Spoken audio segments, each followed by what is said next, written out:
Well, this is a very special episode. This is the start of the StarLadder Budapest Major. This is our first ever live show for the All About Counter-Strike podcast. So merging those two together in some crazy reality that is now.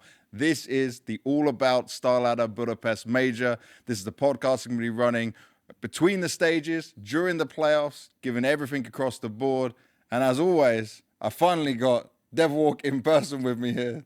Yeah, in the same room for the first time in a podcast, I think.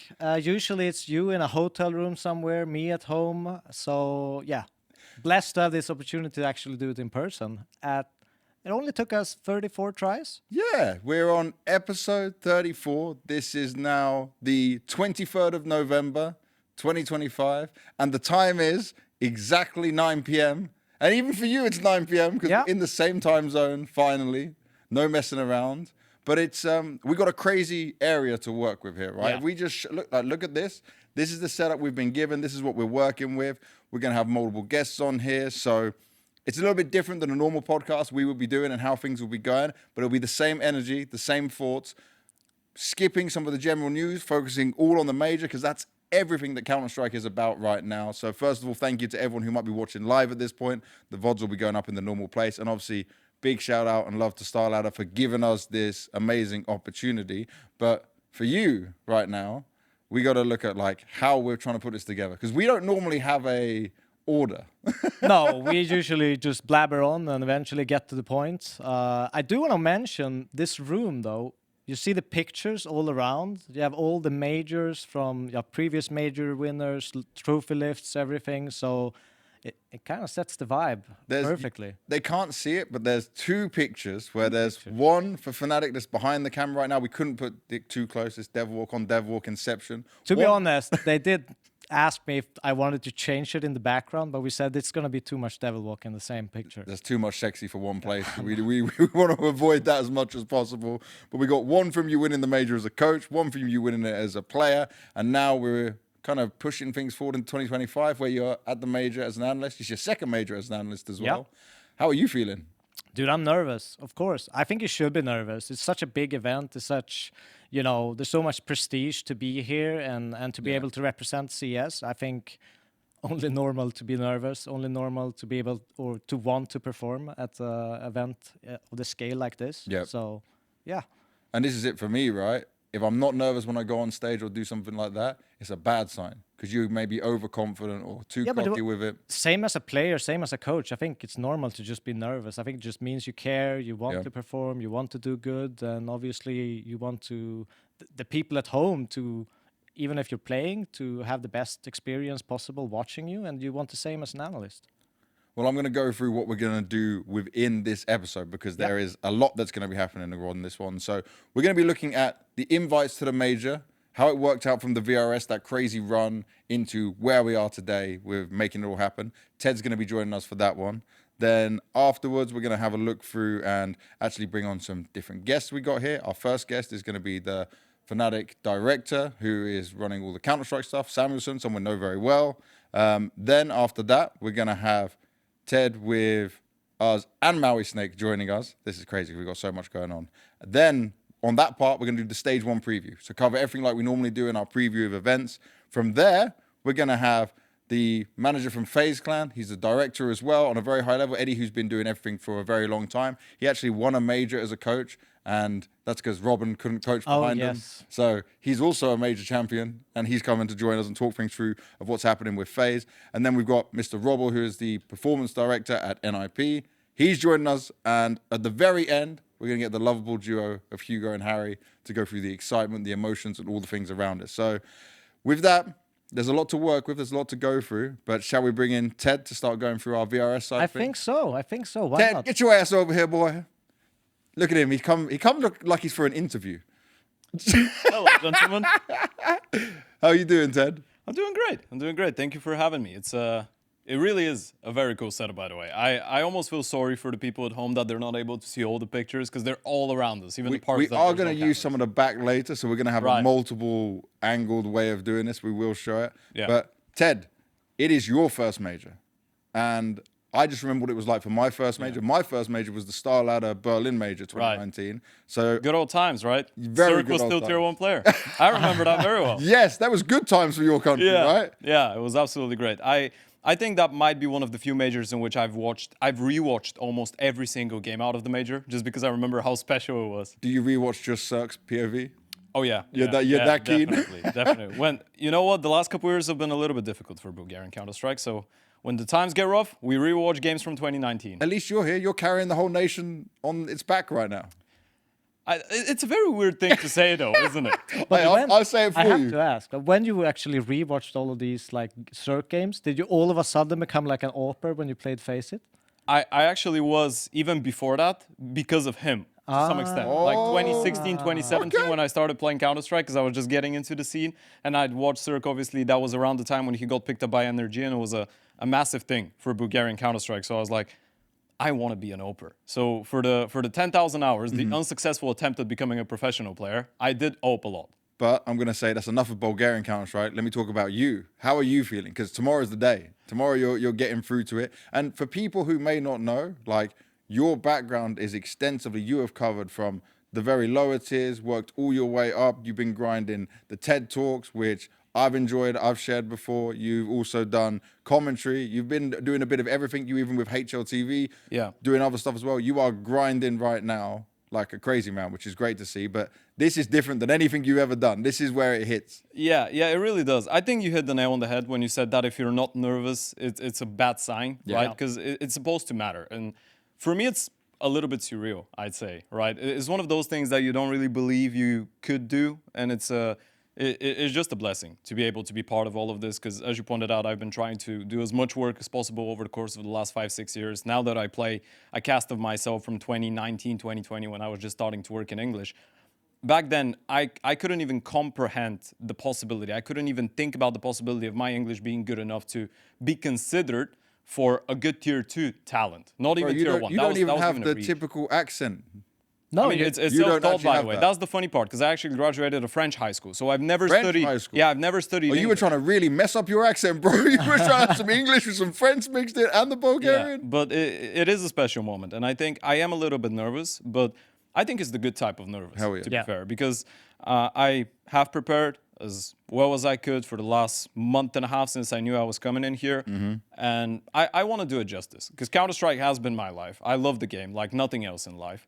Obviously, I love my parents and sisters a little bit more, but You kind of have to love them. Counter-Strike is yours. But I do love Counter-Strike with a passion, and the majors I think have always been, for me, this is a celebration of the game that we all love and we all work for, and we all want to watch time and time again. So I think for me it's just a massive honor to be able to be part of this celebration and try and make it better for everyone at home. I really will do my best to try and do that.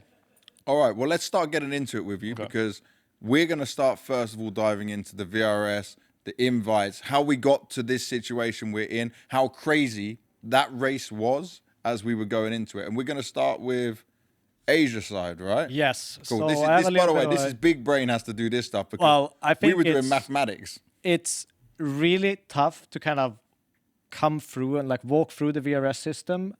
Even I can't claim that I'm some sort of expert at it at all. But we're definitely gonna like kind of go through the invites. How did they happen? Were there different races, like in different regions and so to speak?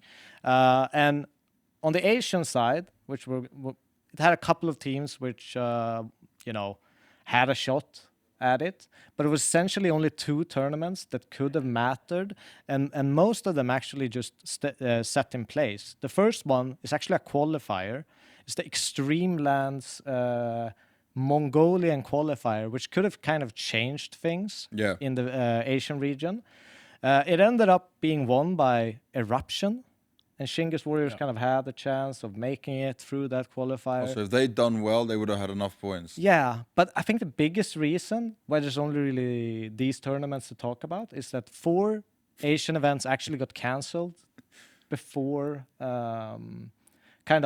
so there were limited amount of points to actually pick up for Asian teams.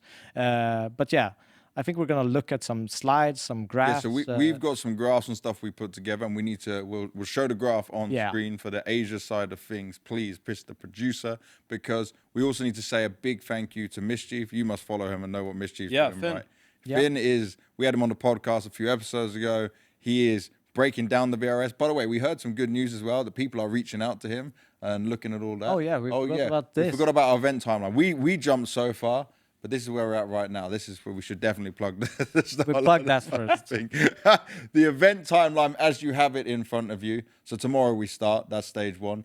The day off, obviously there's another late night show coming on the Friday the 28th. Obviously this run through is 4 non-stop days, starting with the best of 1s, going into the best of 3s. It's the same as always with a major. 3 wins, you're through to the next stage. 3 losses, you're out of it. It can come right down to the wire. Anything can happen. Same runs into stage 2, then another day off on the late night show. Stage 3, day off, late night show. And then later on, we get playoffs. And just to tell you now, every day on the playoffs, there will be a late night show all about Counter-Strike. We will be rocking it from start to finish. And we're changing things up with that. We're gonna have different guests on as well. I was just speaking to Shoxy outside. And I tried to convince him to come on. He said he's down. So we're going to need to get him on between stage 1 and stage 2 for sure. Yeah, I mean, it's the most nerve-wracking part of any tournament anyone can actually go through. It doesn't matter if you're the best team in the world or if you're a newcomer. I think the pressure is almost, you can't even talk about how much pressure it is. You feel it. You feel it in the vibes, everything. But yeah, let's actually go through what we actually meant to go through, the Asian VRS. Yeah, let's give us the graphic for the Asia VRS and just see how that worked out, because it wasn't so crazy. It was more set in stone with it. So it was the Extreme Land Mongolian qualifier, which obviously Eruption won. And as I mentioned, Shingus Warriors had a chance. And you can see it here behind us a little bit. And this is just a before and after the event itself, how things have actually changed. And you could see not much have changed. The Asian slots were pretty much locked in. Even if we move on into the second one, XCC Pro League Season 5, nothing really changed in that regard. They were pretty locked in for a long period of time. There wasn't that much excitement in the Asian region. Just because of these cancelled events, they didn't really have that chance. It's kind of rough though, right? If you're playing from Asia right now, the event's just getting cancelled left, right, and center. So anything that could have been exciting, any chance you had, gets pulled away from you.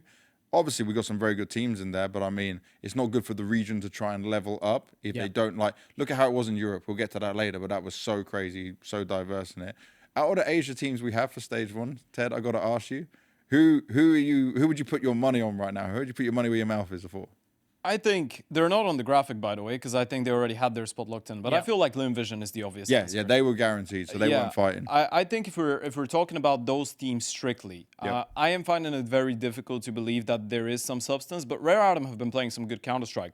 The interesting thing about all of this is that obviously there was the ESO Challenger qualifier, right, up until a couple days ago, or the ESO Pro League qualifier in Asia. Rare Atom were playing very tight games against Lim Vision, and they have been over the course of the last couple of weeks. So I feel like they're probably the team to be looking at for potential upset. I think the Huns are, and I'm just going to say it out, they're all of our 0-3 picks.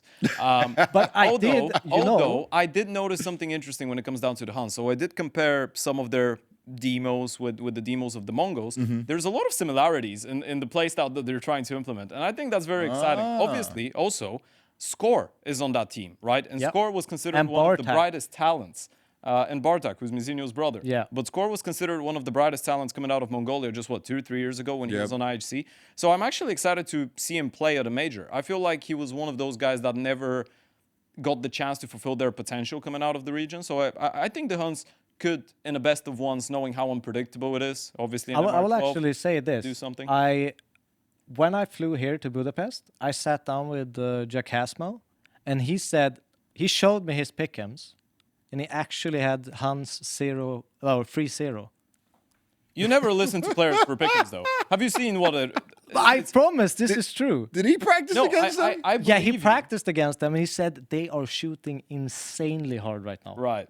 Insanely hard. All right, but that's one thing to shoot really hard, and then... And there's also one thing with practice and official. Yeah, and also the fact that they'll be taking their practice real seriously, trying to get the little EU buff. but also the nerves are going to hit them when it comes to the major. It's and not the same. they do get a very tough draw for the first round as well. I think. They're playing Paravision, which is I think is one of the best teams right now. Obviously, we're going to talk about them later on, but it's one of the best teams coming out of European Tier 2 Counter-Strike. So it's a tough beginning. And Paravision's the kind of team that won't care, won't take their foot off the gas. They will just run you over if they just feel themselves going for it. All right, so let's go from Asia into the Americas, where it was certainly a bit more interesting with how this all panned out, because there was a lot of up and down with it, right? There was a lot of opportunity for multiple teams, and within the Americas, especially if you go to like South America, there was events to choose from.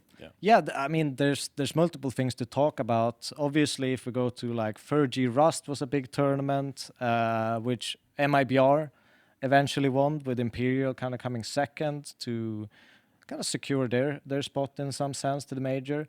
But the big thing, I think, is also, it's kind of like a side note. MIBR actually had an impact in essence to the EU.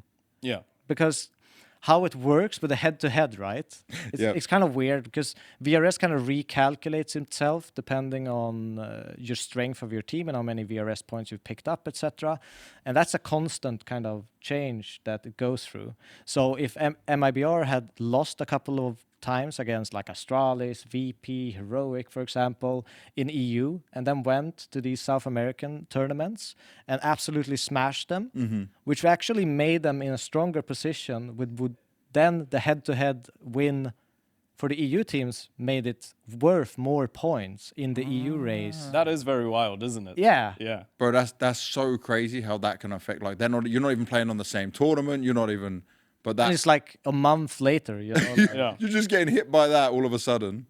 Wow. But yeah, that's obviously the first tournament, and you can see kind of on your screen. I don't know if you can actually see how much. Circuit X1. Yeah. But MIBR pretty much locked in their spot, obviously very, very early on.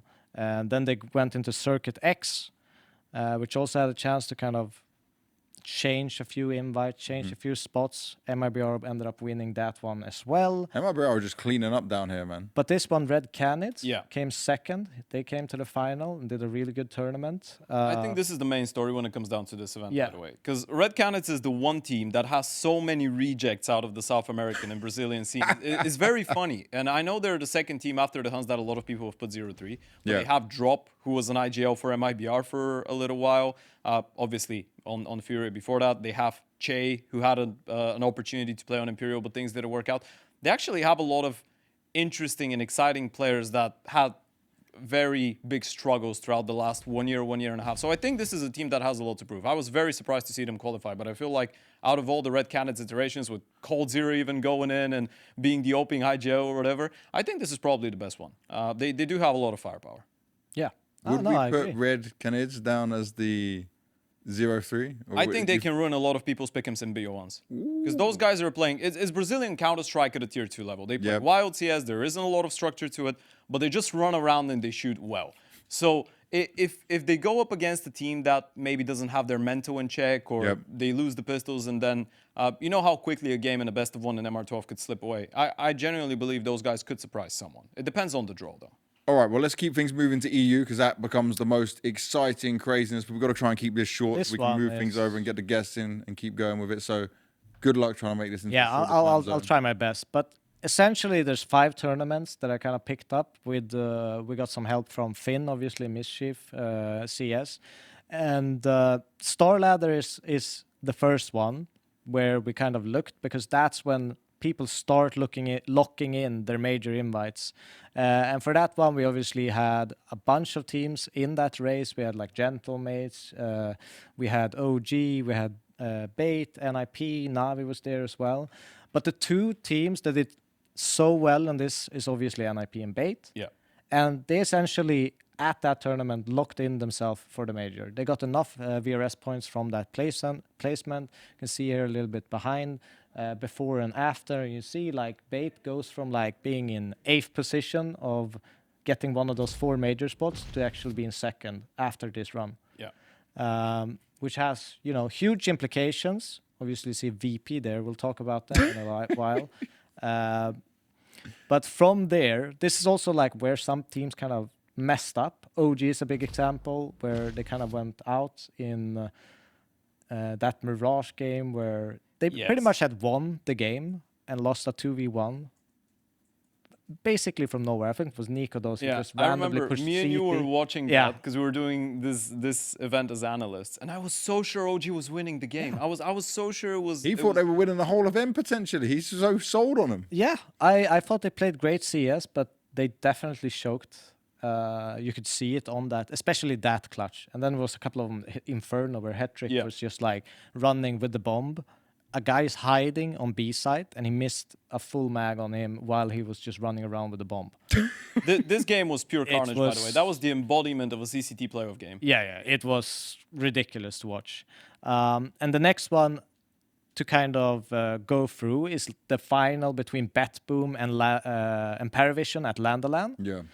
Which obviously they were fighting it out for a major spot. Both had enough points, and this was kind of what locked it in for them. It was an all kind of Russian CIS event, which, Paravision ended up winning, which made them kind of clear for the major. And that did that end BetBoom's chances as well, right? Because they weren't attending these other smaller European lands. Essentially because they weren't attending any of the, Fragadelphias or Birch Cups, etc. They kind of ended their major run at that point. That's kind of crazy, right? That's kind of rough from... And then I want to quickly touch while we're talking about CIS teams is just VP. Because VP were almost like a sure thing, especially if they just done okay at EPL. And I mean, if they could come into Sweden, they would have essentially had a major spot. It's so rough that your hopes and dreams die based on that kind of. Cause I know when we spoke about it before, we kind of joked around of like what it was. Obviously, if it was their problem or they said they had good visas or whatever, we're never going to know the truth for it. But like the fact that you lose your chance, your cut from it straight away because of that, it is gut wrenching. Yeah, I mean, I can't even imagine. It's not even the players' fault to some degree. You just feel like, oh, we're gonna go to the major, we have a great chance. Yep. And then all of a sudden, it's because you have, I don't know, filed the wrong visa or didn't update it enough. I don't know exactly what the issue was, but that must be gut wrenching. And we've seen multiple interviews with Perfecto, who's kind of talked about that, and I definitely feel for them. And now they also lost their coach. Finn's gone from it as well. So they're in more struggles with 2 Academy League players they finally promoted. And they are promoting the Academy coach as well. Oh, really? Oh. Yeah, problem. He's an ex-player, by the way. Played in a couple of tier 2 teams over the last couple of years. I think one of the main storylines of this entire major, and this is something that obviously we're going to be talking, or at least I will be talking on the desk a lot about, but I think a lot of people, is how James got kicked out of VP, stating that he was the problem.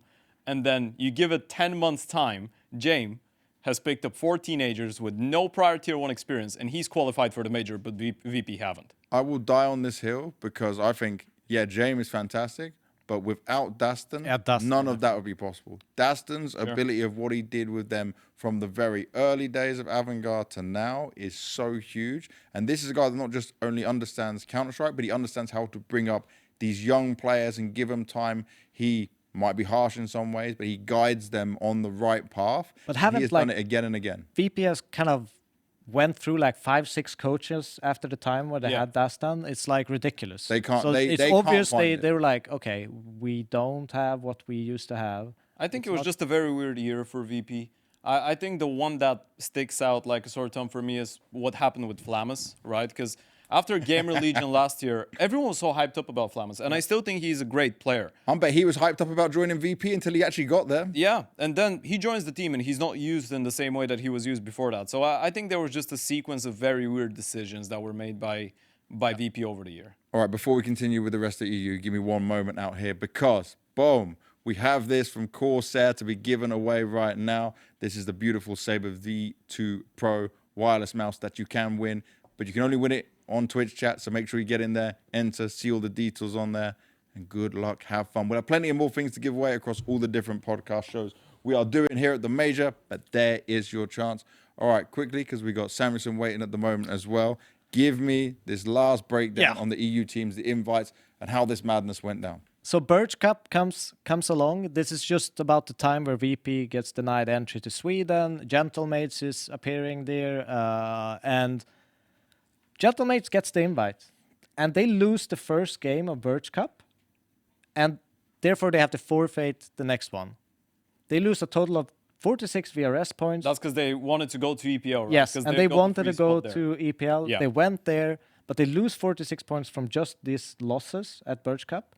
And if they won like the first game at Birch Cup with the EPL run they had, they would have been pretty much safe for the major, which is kind of a crazy story that they lose like 13-11 open game, have to forfeit the next one. We also have like a side note of Liquid played in that tournament as well, where they kind of had to just get enough LAN wins with their new core. Otherwise, they would have been forced to use Twist, I think. So they were kind of like just grinding games out to make sure that they could use Elish.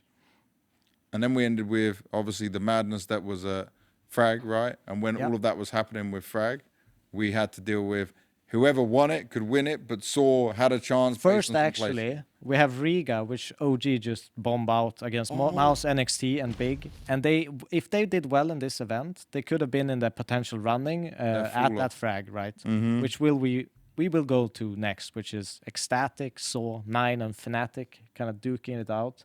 Everyone's hunting for Saw. That felt like an RMR. That felt like an RMR. That felt like an RMR. And you know what's the crazy thing? Saw didn't need to win the event to qualify. They just needed to make the final, right? No, they needed to make top 3, actually. Right. Oh, if yeah. they It was made the top third place 3, decider as well. yes, Yeah. they would have been clear for the major. So everyone needed to knock them out before that. And they had the best bracket possible, I think, Saw. And they got knocked out by 9.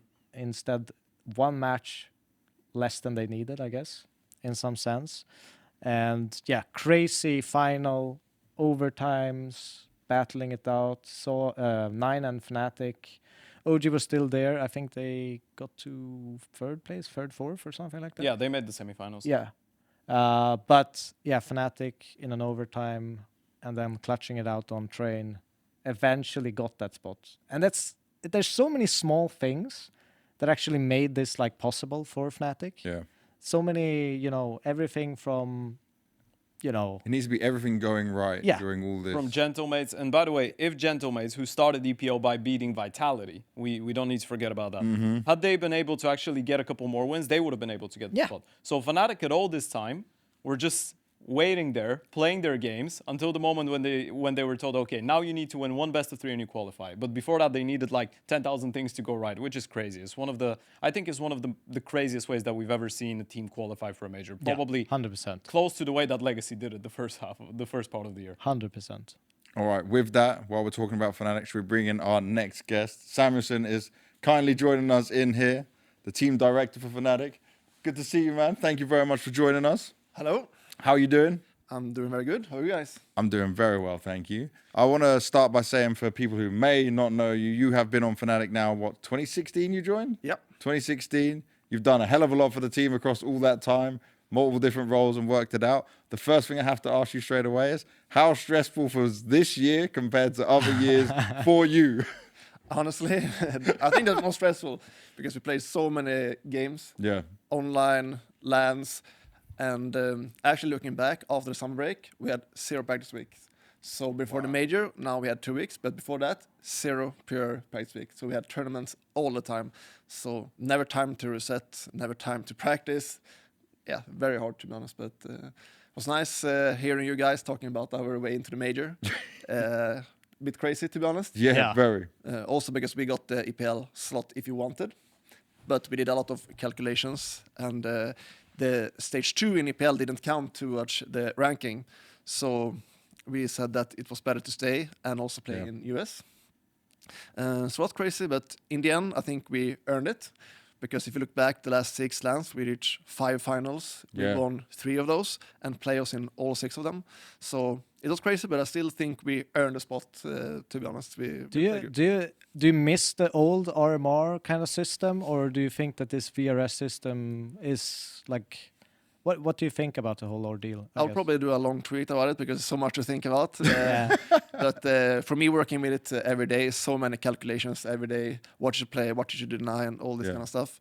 I hate the online RMR though, but I like the Like when you are at a good LAN playing, so much emotions, and I think for a viewer, it's one of the best events per year. Yeah. There's so much on the line. Same for me when I watch other teams. Like, wow, this is great CS, because you can see how people are pumped, and it means so Exactly. much for them. So honestly, I think the RMRs are more like hype and feelings than the first stage of the majors, to be honest. True. Yeah. But I think this system might be more fair in the long run, but I don't think it's optimal yet. Far from optimal, to be honest. But yeah.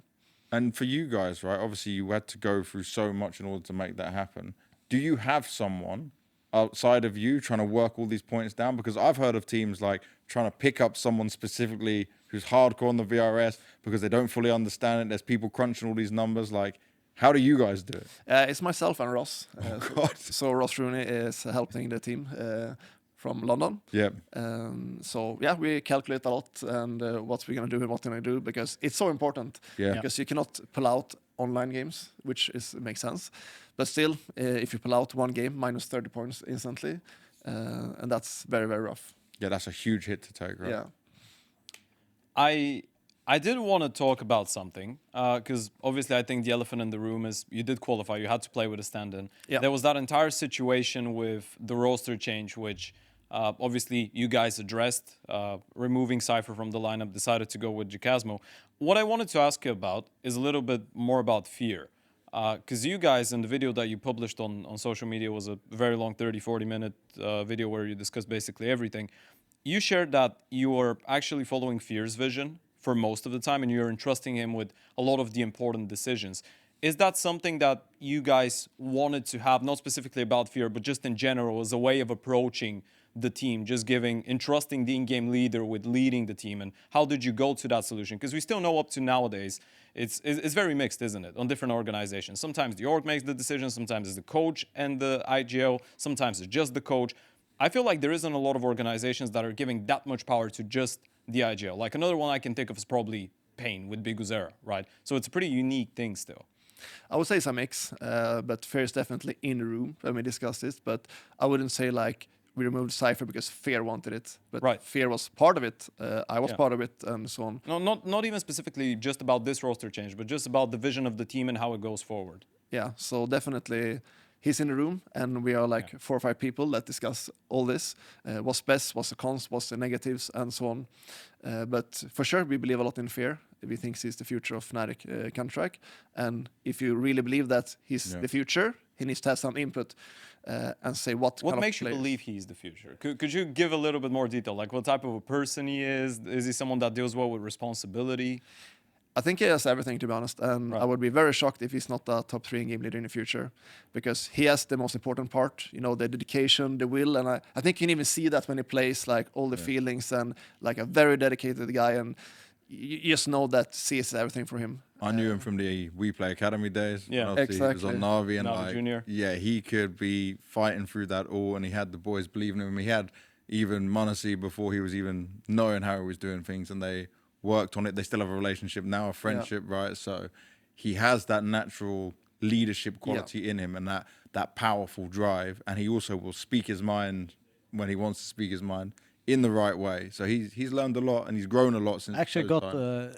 Jacasmo, obviously. I met him in the flight over here, and he had a lot of high praise for him and how comfortable he makes his teammates as well, with just how he wants things done, and specifically helping them if they're having issues with it. So, you know, with that context of him speaking of it, I could see the abilities that you kind of talk about of him being a leader, taking those responsibilities and making something good with it. Yeah, and it's up to me and the other in Fnatic to teach him what he doesn't have. For example, he's never led a international team before. Of course. First time he talks English, so all this kind of stuff. And it's also like if you come in, he's pretty new. He's also playing with like, you know, BlameF, Crims, and Crims has like 18 majors now or something like that. Yeah. It's not easy. It's in the beginning, you know, but they're very nice and in general like leadership and stuff. But again, he has everything. So we truly believe in him. Brilliant. And I said, in a few years, I'm sure he's going to be one of the best. So this is a very long-term investment that you're making in this trio of Jambo, Jacasmo, and Fear. I don't want to say like in all, but definitely in fear. Right. Because right now we only have a loan agreement with Yakasmo, but right to buy. So we will see how we do that later, obviously. So I also want to say one thing that I think you guys deserve a lot of praise for is obviously you got so much heat from the Cypher Jakasmo situation, but putting that video out afterwards, not enough organizations do that. Like, I want more of that content from organizations because it's good to see what you guys are thinking, because otherwise we'll come on podcasts and we'll just speculate stuff. Yeah. And we'll see it from like, this looks terrible. Fnatic suck, right? That's what our mindset is at when we're looking at it. Yeah. But when for example, it was even explained that Crims could have been the one that could have gone, right? Despite him being the legacy player of the org for so long, that you guys were reasonably looking at this. And I think that transparency is so good. So definitely keep that up. Like, that was refreshing. Yeah, I think that's something that we have done very bad at as well, to be honest. But this time it was very controversial for sure. Yeah. So Ross did a 30-minute video or something, and me and Fear didn't ask me anything with the fans, and everyone wanted to ask questions. So it's clear because again, we like Kai, but we also need to understand that we are not in a tier 1 that we win tournament all the time. People don't fly to us. So when we get an opportunity, we need to capitalize on it. And it's very important. And we see Yakasmo as prospect that can be like very, very good for a long time in Fnatic.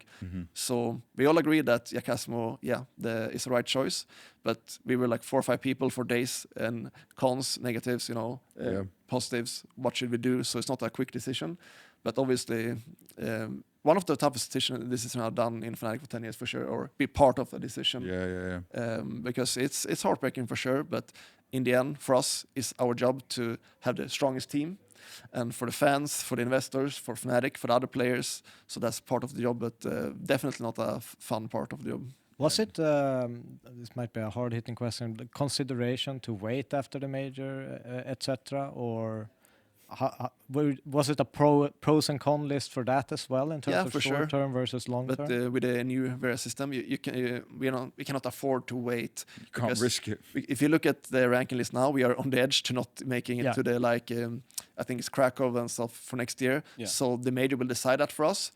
So we cannot after the major we need to have the best lineup now. What we believe will do the best at the major because obviously majors is what runs organizations with the sticker money and all that. So we need to do everything for the best chance to qualify for the major next year. So obviously we discussed as well, but we cannot wait with the current rules, I would say. Yeah. That's really good. That's really positive. And I want to also just say on looking at how we saw Jakasmo at first, he wasn't maybe performing so well.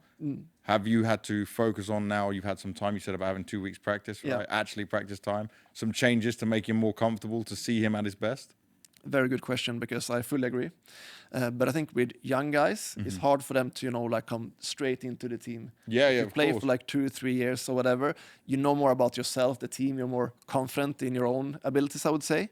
But with young prospects around 18, you need some time with them, you need to do this on your site, or you need to communicate this, or this is the risk you can take, or all this kind of stuff. But if you're an older player, you kind of know what you need to communicate, you know what risk you're going to take and so on. So that's something that worked a lot, I would say. And he's been very, very good in practice, to be honest. So we saw the potential of him on the Passion Days, right? But obviously it's a very different scenario to be in. And that's what I thought, because some people were just looking at stats or numbers and they would think, oh, he's worse than Cypher. But it's also he's not playing the same way, and he's also going to the English. I think it becomes an unfair comparison. It is in some sense, because he's just in the beginning, obviously. First, I think he played Crim's roles. Yeah, it was a mix in the beginning. Yeah, so he jumped between Crim's roles and Cypher roles. So obviously, you're not going to have the stability to perform from a position like that. So I think it's hard to know exactly what he goes for in this Fnatic lineup. And again, especially when you're young, it's harder. But also to defend Kai a bit, you can also not look at only stats when it comes to Cypher, because he's a warrior. He will run in. He will be that good teammate. He'll do anything for you guys. Yeah, and that's one of the best things with him, right? Yeah. So also, you look at Cypher, you should also not look at stats for sure. Yeah. And lastly, to not keep you any longer, obviously in more recent history, it's kind of been negative for Fnatic's success. In the past, it was so great. It seems to me that Fnatic is changing direction now, right? Not just with obviously bringing fear in, but also mentality. Is that a big focus from you guys now of like, we need to prove ourselves and get back up there? Because it's been a long time since we've seen Fnatic be even mentioned as like title contenders. You're obviously not there yet, because you have to see how you can do when it comes to the major and stuff. But is this like a new way forward because you signed and paid money for players more than you've done in the past? Yeah. Like you've gone out there, you've gone away from the norm, which obviously wasn't very Fnatic of the past. Yeah, and that's, again, when you sign a player like a Casmo, that when you get that chance, you need to take it, because, again, I don't get emails every week from players like that anymore, you know. So that side has changed as well, yeah, right? exactly. Yeah, So that changed. So if you're Vitality or whatever, every player wants to play with Saivu and play with those kind of players, right? But we are not there, let's be honest. So for us, more like taking small steps all the time. Yeah. And I think we've done that on LAN. As I said, we played before the major qualification 6 LANs, 5 finals. So definitely small steps, but again, that's why we also said that we take in fear, 100% believe in him. Yeah. We want to build something that he also believes in and make it like a long-term project. And that's also like a huge credit to an organization, no matter who it is, to, you know, put trust in your team, put trust in your players, to send them to all these lands all across the world. Yeah.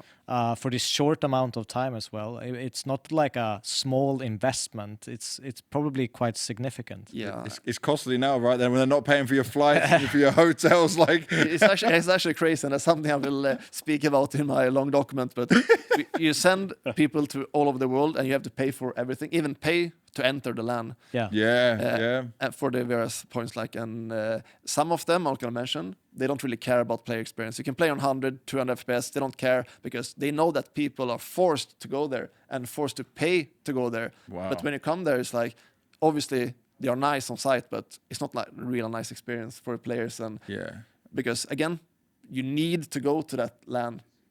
So I think that's also some of the flaws in the new system. Yeah. Do you feel like there needs to be maybe now a minimal standard if that event is like having a huge impact on VRS? Do you think that's something that we could have? Because I heard the same stories of you, like they'll go to some of these ones and even like they're playing on one set of computers that are actually better, and the other team is playing on one that's like dog computers that just about run CS. Yeah, so I had feels to be, like 2013. You've gone all the way. Like, we went to Swedish lands, and you know, always 60 hertz on some lands. You couldn't spray, like literally. And only the couldn't Swedish do it. players get the 144 hertz. Everyone else has got on 60. No. That's how he won his first major.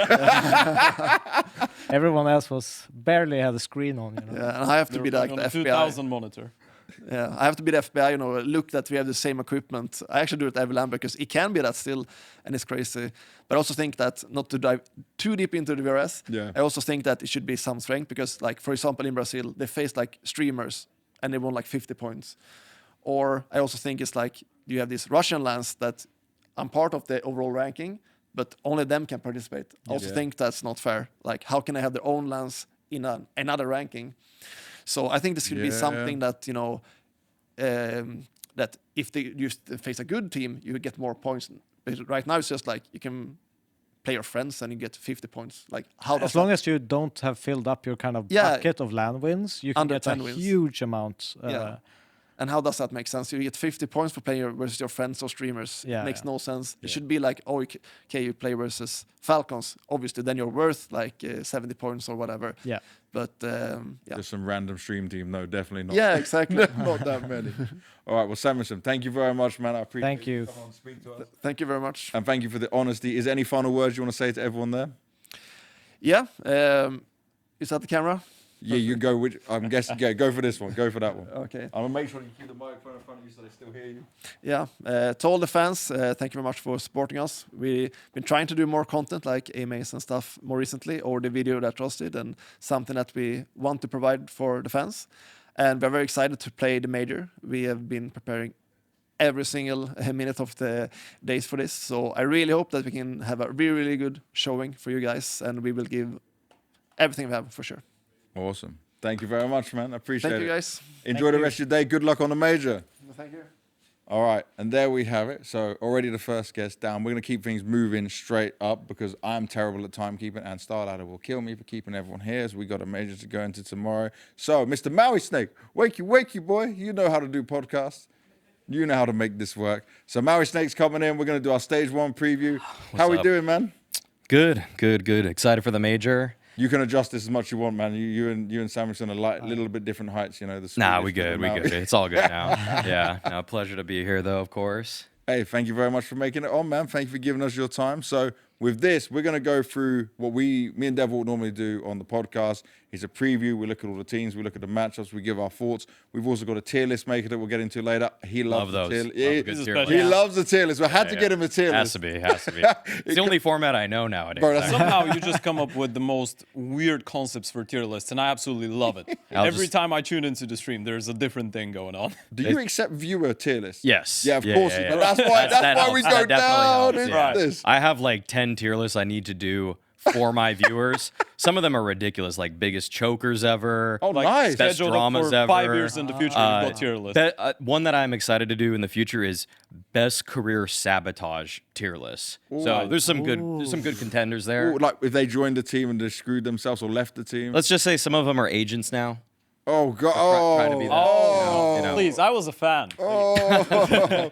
All right, so let's get into just overall, first of all, this stage one, because this stage one becomes, I guess, a little bit wild with the teams we've got here. So I want to ask you all, and I'm going to start with you, Maui, because you are freshly here. What is your biggest team you're looking at here within stage one? Like, what's the one you've got the most thoughts on? It's like, okay, this is a standout team. And I'm not going to let you say FaZe, for example. No. Gotcha. I'd say one that has piqued my interest considerably, and I'm still collecting data regarding my opinion on them is Paravision. Oh, yeah. I like how they're playing. The style to me looks kind of like James figured something out with Dastan to beat tier 2 teams, but I honestly feel like versus the tier 1.5 and better, that is going to get ran through. I think it's going to get completely ran through. So I want to see if they can hold up once they start playing teams that are a little bit more active in their faces. So, yeah, I like them right now. They're on a really great streak leading into the major itself. I feel like their run here was also a little bit questionable, if I'm being completely honest. Like, they didn't beat in their run any top 20 teams at all. Like, they beat Gentlemates recently, but I'm pretty sure that was after the VRS cutoff already happened. And so that's why I'm really concerned. Are they just the best team ever at beating teams out of the top 20? They did take down Bait in Budapest. That was their only win at that event. Okay. And then But they flopped it big time after that. Bait was actually really shaky. Me and DevWalk were so excited after Paravision won that game, and then the second and the third matchup, they just went missing. But I think that also comes down to when I spoke to Dastan during that event. A lot of experience He said, stuff. I've got James and I've got me, and then the rest of the players are just learning, they're going through it, they're making mistakes that they would never normally. But he was like, after the games, they're not even getting he's just talking to them, this wrong.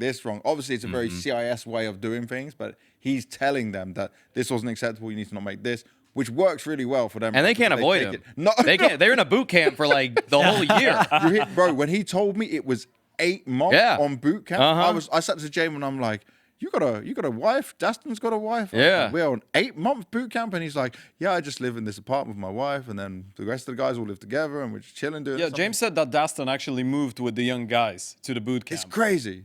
It's giving Gambit youngsters though. Yeah, it is. Yeah, it is. That's what I like. Yeah. That's what I like about that, because we all know how that one turned And out. Dastan is Hobbit. Exactly. Yeah, true. All right, Ted, give me your team. This is a bit of a steal because I was going to say Paravision as well, but now that you said Paravision, I'll go with Legacy, which I think is a very obvious one. I feel like with Legacy, Almost as obvious as FaZe, but I'll let you have Legacy. yeah, I think the reason I'm interested in Legacy is because they had that Cinderella run in Austin, and a lot of teams over the last couple of years have had those situations where they go to a major, they have a great run, and then once you raise your own expectations of what you should be capable of after an event like this, which is, I think, inevitable when you're a bunch of young players and you just start believing in yourselves a lot. It's something that even the Lim Vision guys spoke about after Austin. I think you're going through a very difficult and painful reality check.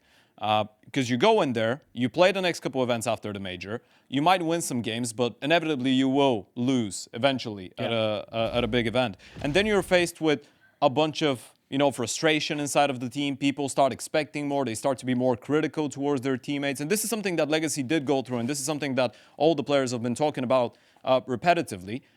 I feel like the most impressive part is that they were able to go down and then pick themselves up and actually reach a high level once again. Because it is one thing to have that breakthrough performance once. It's a completely different thing to have it once, be faced with reality, get reality checked, and then be able to figure it out again and start being competitive against some of the best teams in the world. Because you're looking at this, by the way, after the PGL Masters Bucharest final against Aurora, the team that really won for me was Legacy.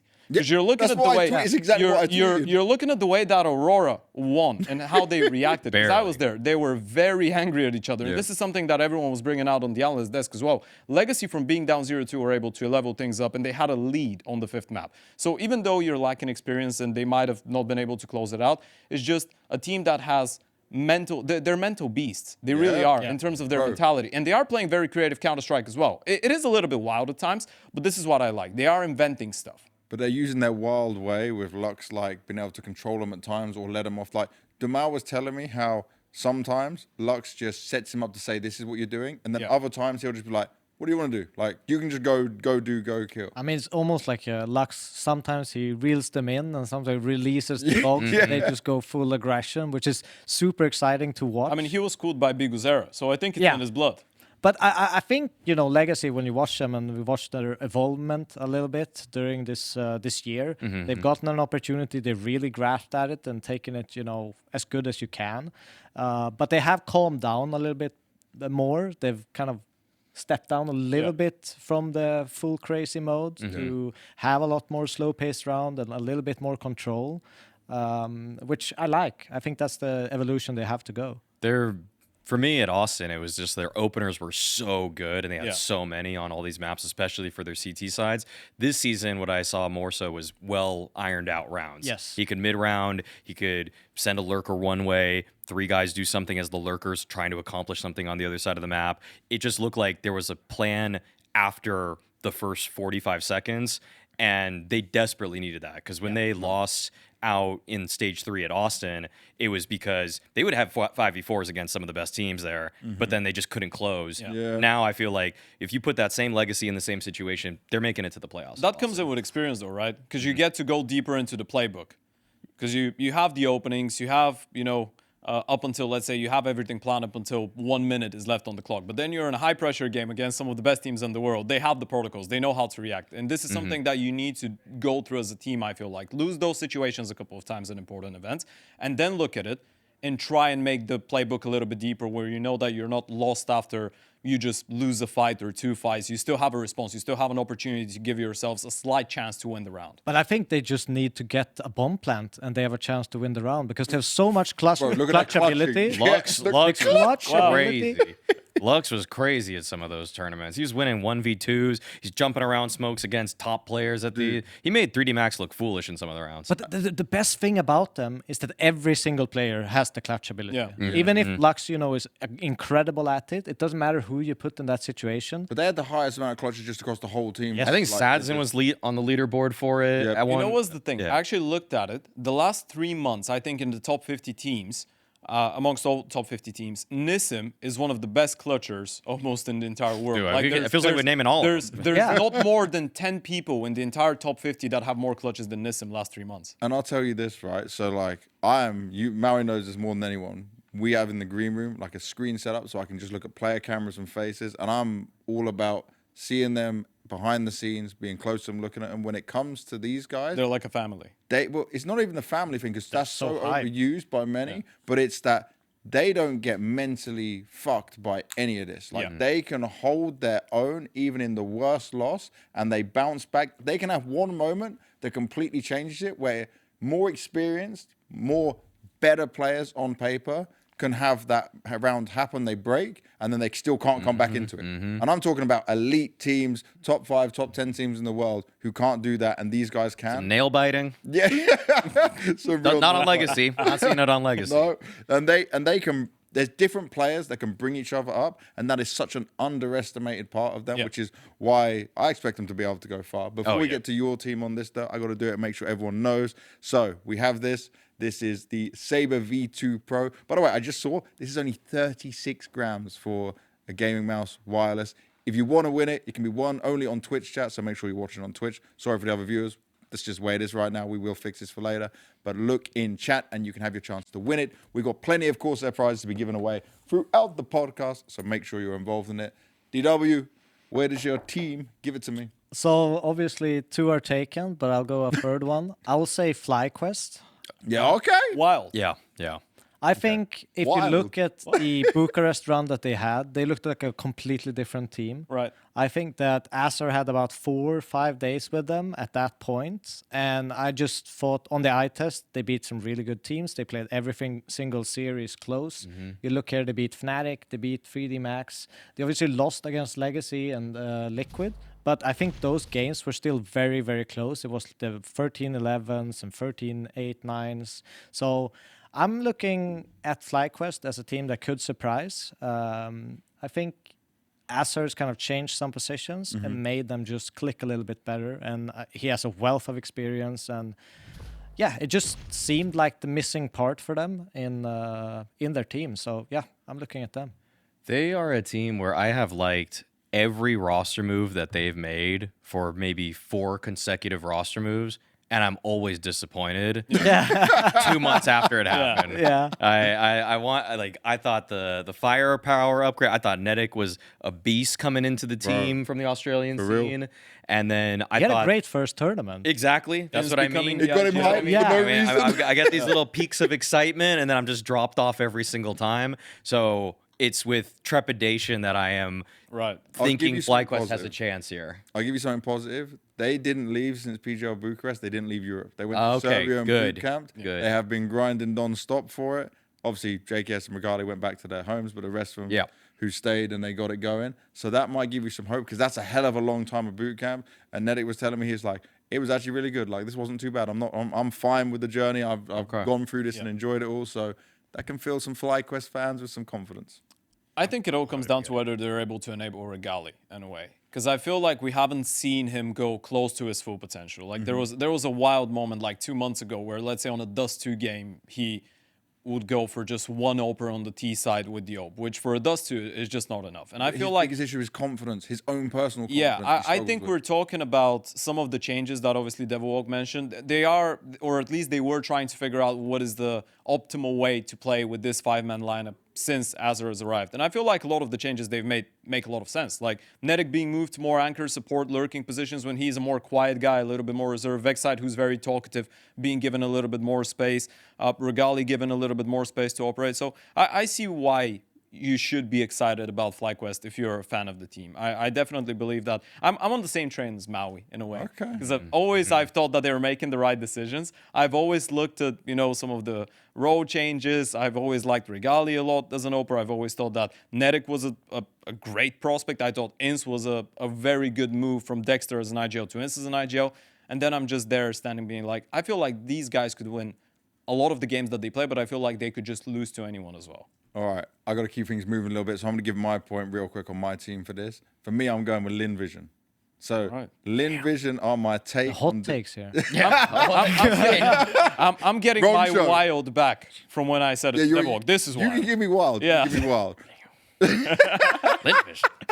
Hey, I spent a bit of time in China. Maybe I've just gone over too far on that. But okay, they struggled, right? And this is what was crazy. They struggled against Rare Atom, who normally they should be playing well against. They played one of the longest best of 5 finals like in history. They played from 10 p.m. till like 5 in the morning China time. I was just speaking to the guys, and they also didn't boot camp in Europe. But no, wait. Where's the good part? You're just providing counterpoints to your statement right Wait. now. What's good about this? This is why you guys are analysts. I'm not. I'm going off the vibes. Because guess what? West Melon, he was carrying so hard. I need to see what he actually dropped on Overpass. He was carrying so hard on Overpass. He went 49 for 25 in a 22 to 18 game. And he was playing so hard when everyone else's energy was dropping down. They were getting so tired. He had a nosebleed while playing and kept playing. Okay, this is you That just guy's like on some gangster stuff right now. you just like this because it's an anime story. Like, Yeah, exactly. yeah. The way they explained now it was it's time like to exceed he was my just- limits. Yeah, he Exactly, pushed exactly. He pushed so hard. He went so far, and I'm like, okay, this time they can do it, man. This time they can go further than before. That's my whole thing. I'm gonna tell you the amount of times Westmelon will get 49 kills in stage 1 is 0. He's not doing that. It's not happening. It doesn't. It's not about the number of kills, even if it happens once, it's in the O2 game versus Rare Atom. Imagine we get a 100-round map now and he gets 40. Yeah, that's the only chance that happens. Wait until they go like 95 overtimes, and I'll just be laughing at you. Yeah, you said none. There's a 99%. I have a feeling you won't be laughing. I have a feeling. Hey, okay, tell me this. We don't have to do too much on it because we're going to get the tier list up next. But who out of you guys actually thinks Limvision could make it to stage 2? I do. They're like a 2-3 team for me. I didn't put them through all my Pickems. Yeah, I think they can. I think I agree with Maui. They could, but it's on the edge. If On so. the edge. Yeah. Okay. Literally a deciding best of 3 in the 2-2 bracket. Like if they don't do well in the BO1s, I don't think they make it through. All right. Well, their first game's against FaZe. I don't think they're winning that. I think they're going to have to survive. We never know. After that, but you never know. Look, We never know. All right. Let's get our tier list maker up. Let's do what Maui knows to do best, and then we're all going to have a go. My at it. favorite part. So And now we have to agree, right? yeah, we have. This has to be. That's the problem, Maui. That's Put going to be tough to Limvision agree. at the It's gonna be 3-0. tough to agree. All right, so once the tier list comes up, I right. want you guys to see the names I put. I was in full control of this, which probably wasn't a good idea. I'll try to be nice with it. Give me the tier list production. Give me my magic on the screen, please. I know what it looks like. We can see it. But do we have any, top dogs straight away? I guess Legacy is an easy pick. Yeah, Legacy's got to be. If they're not in your top tier for this stage, you just Yeah. haven't been watching this Yeah. season. That's just simply put. I feel like we could also put some bottom tier teams as well. Tier list. personally. Give me the tier list. So Give me the magical. I think beautiful tier there's going to be some questions in the middle of There we like, go. who's A or who's There it B, basically. But okay, Okay, expected so to make it. Ignore D. Expected. Okay.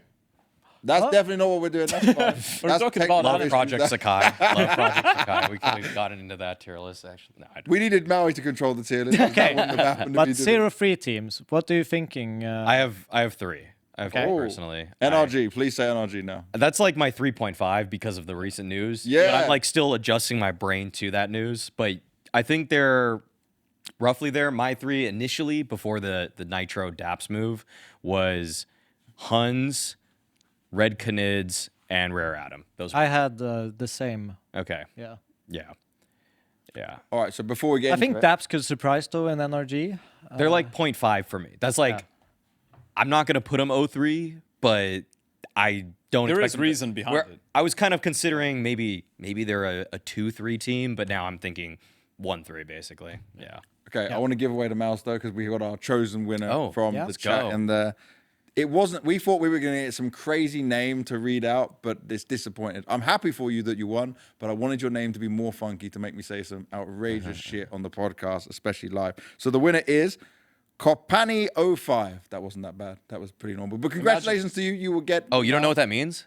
Nah, bro. Come on, make it up. Tell me. Hey, Am I getting cancelled, Maui? I've used What are you Grok. thinking? I've used Grok to translate that from Polish fans before. No, I'm just kidding. I'm just kidding. But yeah, Kopani, congratulations to you. I want to know what you think of the titles, right? The titles are fine, right? I did have some smiley faces on there, but we had to remove it because Taylor's the maker didn't like it. So expected to make it. Sure. Legacy's going up there first, right? Yeah. Yeah, Legacy. 100%. Legacy's got to be in it. Okay, Legacy. Let's get them into the expected to make it common. There's no real reason to have a discussion about this. I think we're all in agreement. Yeah. 100% Legacy at the top Paravision, tier. probably. Now, I'm going to next do FaZe. FaZe. Okay. FaZe expected to make it for me. Are we I'm putting, saying? I'm putting them in the top tier. Because this isn't like they're starting from stage 2 or stage Yeah. 3. This is stage 1, where even if it's just Twists and Brokey or just Twists or Frozen, they just need 2 players and they should be able to slam dunk this, right? That's what I'm saying.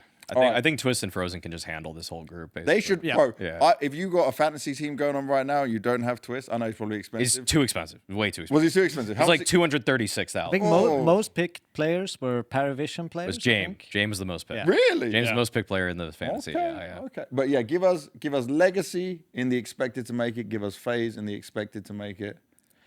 I mean, the thing with FaZe is that that's a conversation we'll have for stage 2 or stage 3. Yes. They are a bit because- shaky. Yeah, we've seen how. But we'll rocky see they more. are. Like if they come rock solid in this, Yeah, then that can give me some confidence. sure.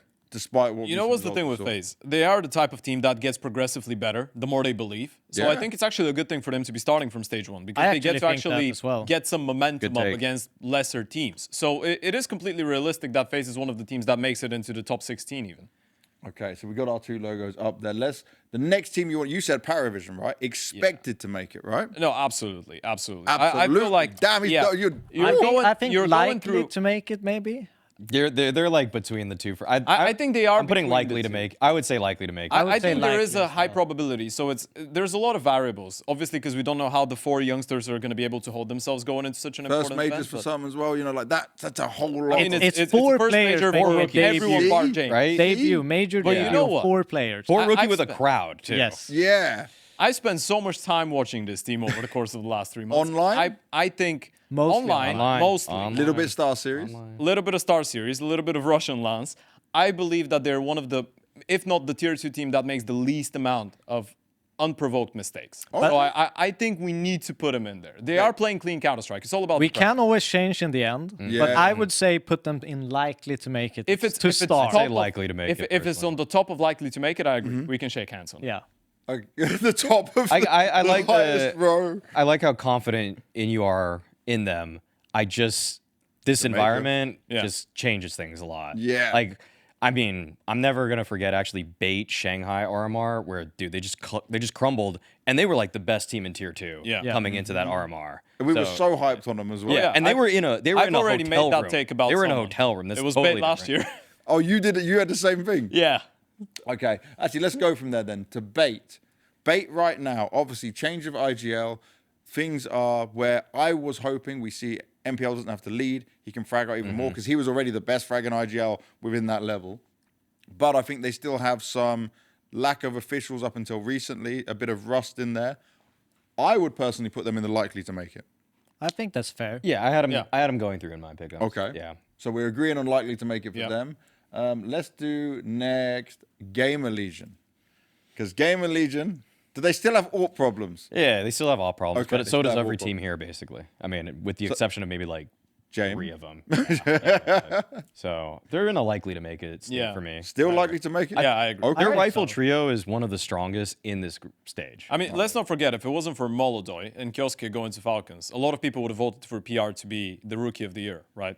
And he still is He's been a picking strong up the one. slack. Yeah. And Tolson has played a great season as a support player as well. And they've made some changes that have been beneficial inside of the server. So Okay. Let's do Fnatic because obviously we had Samuelson here.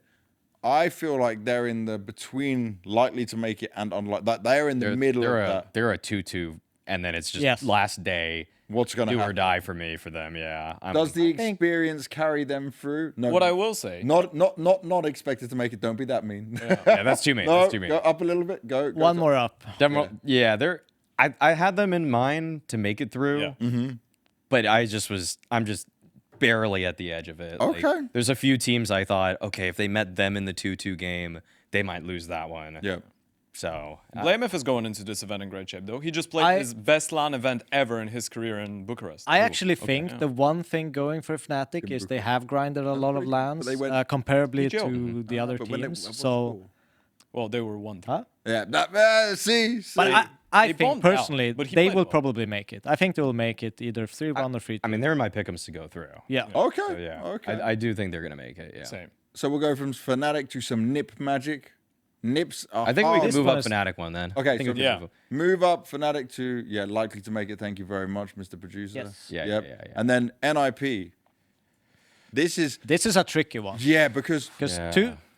Coach and IGL had a baby just a couple of weeks ago. There's obviously takes time. Yeah. Can you compare their preparation to any other teams? They probably lost a couple of weeks. Yeah. I heard from Ujerks they had 3 days like in the Swedish boot camp. They were playing online and stuff, doing their things. But it was like they had a media day and photos and stuff Yeah. like the Nip stuff they needed to do. So that wasn't like some boot camp together to get ready. Obviously, you had a child, you got to spend that time. They're still better off than NRG. yeah, that's Yeah, They but planned a little bit better. the one thing I'll say, like you look at, they obviously had a fantastic StarLadder event, and then they went into Bucharest, which is only the 2 events they've even played that's Yeah. relevant for this season, and that was terrible. But they went in with that, with 0 practice, with Snappy. Yeah, I think Exist was pracking for them with like 8 days prior to that event, and he just kind of went to land with them. Yeah. So it's a bit of like, what do you actually take out of this? Reading the results is one of the most difficult because of that. Yeah. Because going from StarLadder to suddenly just bombing out 0-3 at Bucharest, you're just kind of left wondering which result is the more real result. I would lean towards the StarLadder result being the more real one, just because that's what I imagine is their more real form. Okay. Whereas there were too many extenuating circumstances for me going into Bucharest. So I have them also making it on my Pickems, but I see the case for unlikely to make it. So how many people would say unlikely to make it? I think they're in between. It all depends on what kind of NRP is going to show up. Yeah. What are If we it's- saying right now on our minds? There's no I- in between, bro. I made it. My Pickems. I think they're gonna make it. I think. I think they're gonna make it. Yeah. I think they are in between the two of them, and the Not- only not issue. expected, one so down. between StarLadder and Bucharest, we shouldn't be overlooking the fact that they played a lot of those smaller VRS lands, and I feel like they went through the downside of a big org with big players going into that type of an event, where if you don't do well, it ruins your self-confidence to a massive extent. So I feel like NAP, in terms of the quality of CS they can play and the pieces that they have, they should make it, and they are likely to make it. The one massive question mark I have around this team is how confident are they in their own selves?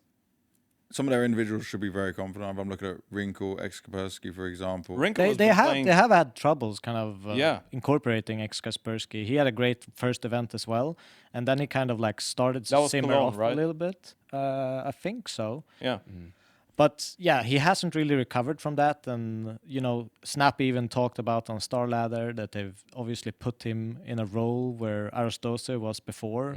But Ex-Kaspersky is a way more aggressive player. Yeah. Yeah.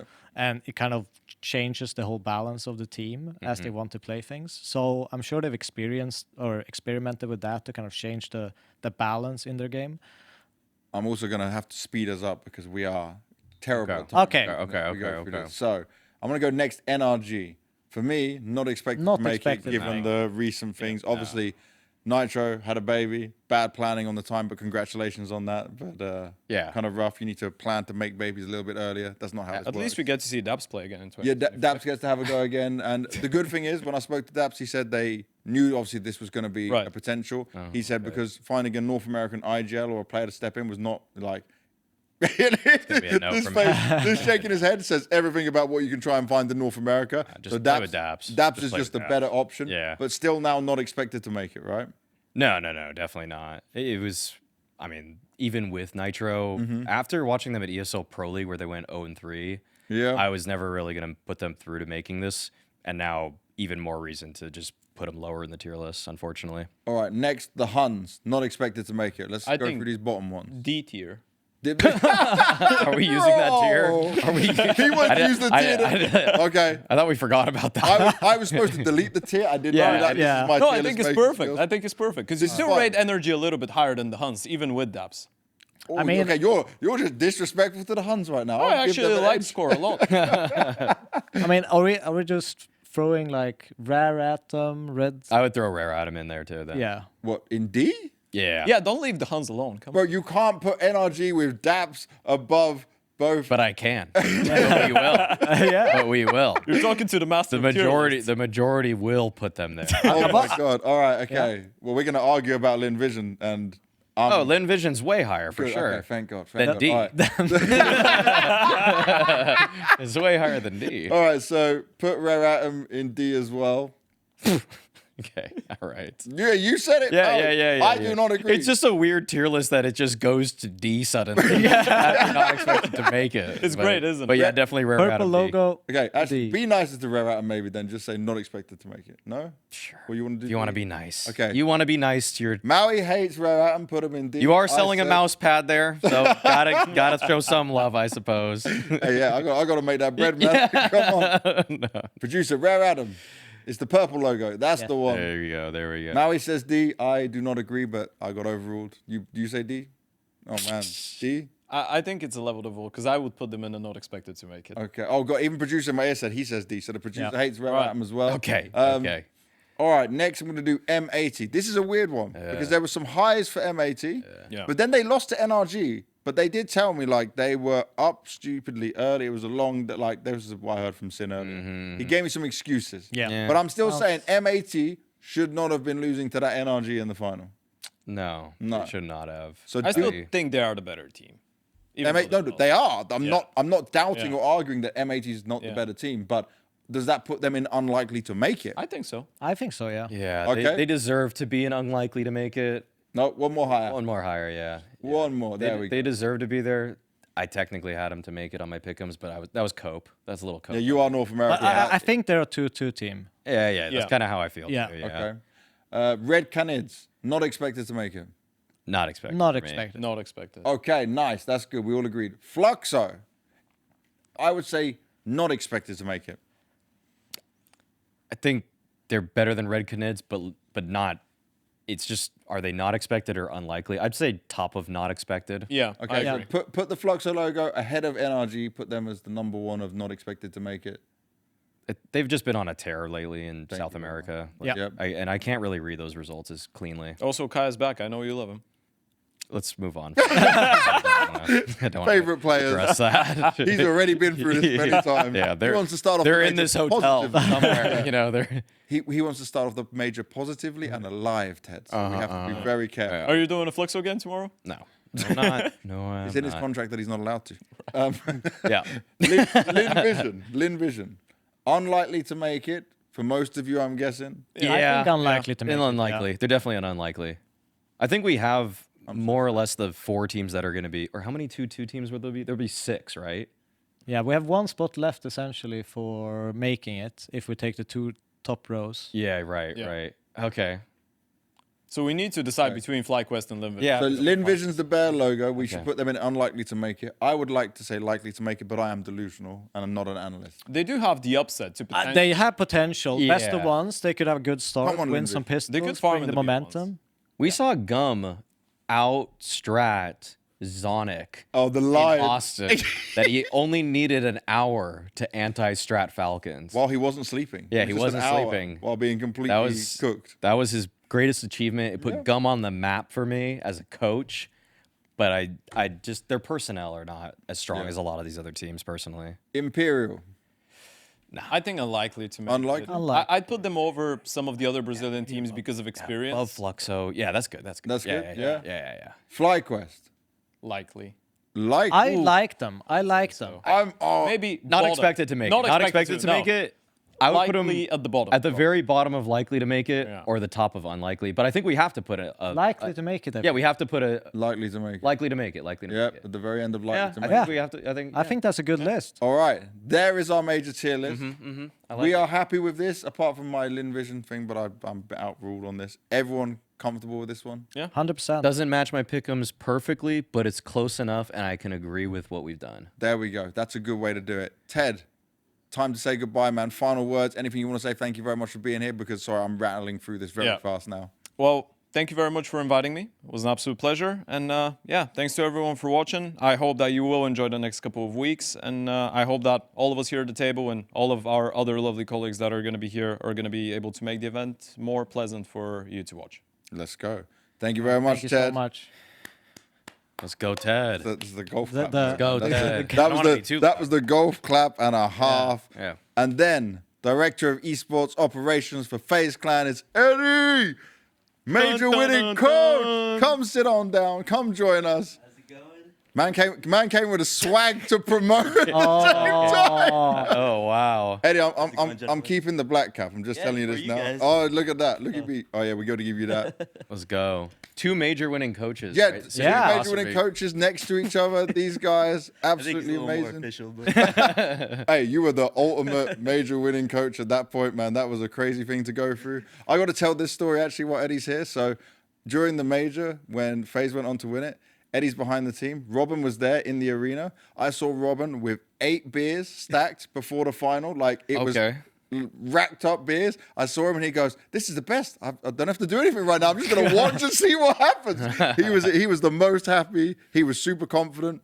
Eddie was the happiest coach we've ever seen. You actually never looked sad during any of that moments. I mean, it was hard to be sad during that time. You know, the team was playing insane. You were just watching and enjoying, right? Yeah, I had the best view. What was your motivational words during timeouts back then?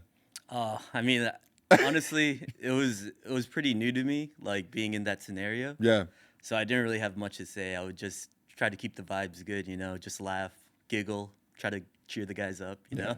But honestly, there wasn't much needed to be said. I mean, The vibes you are know, good. The vibes are good. They were so locked in. You know, I would only say something if, I would only say something if it seemed like you know, the team was getting down or communication was getting weird. Yeah. But no, it was really not needed. It was crazy.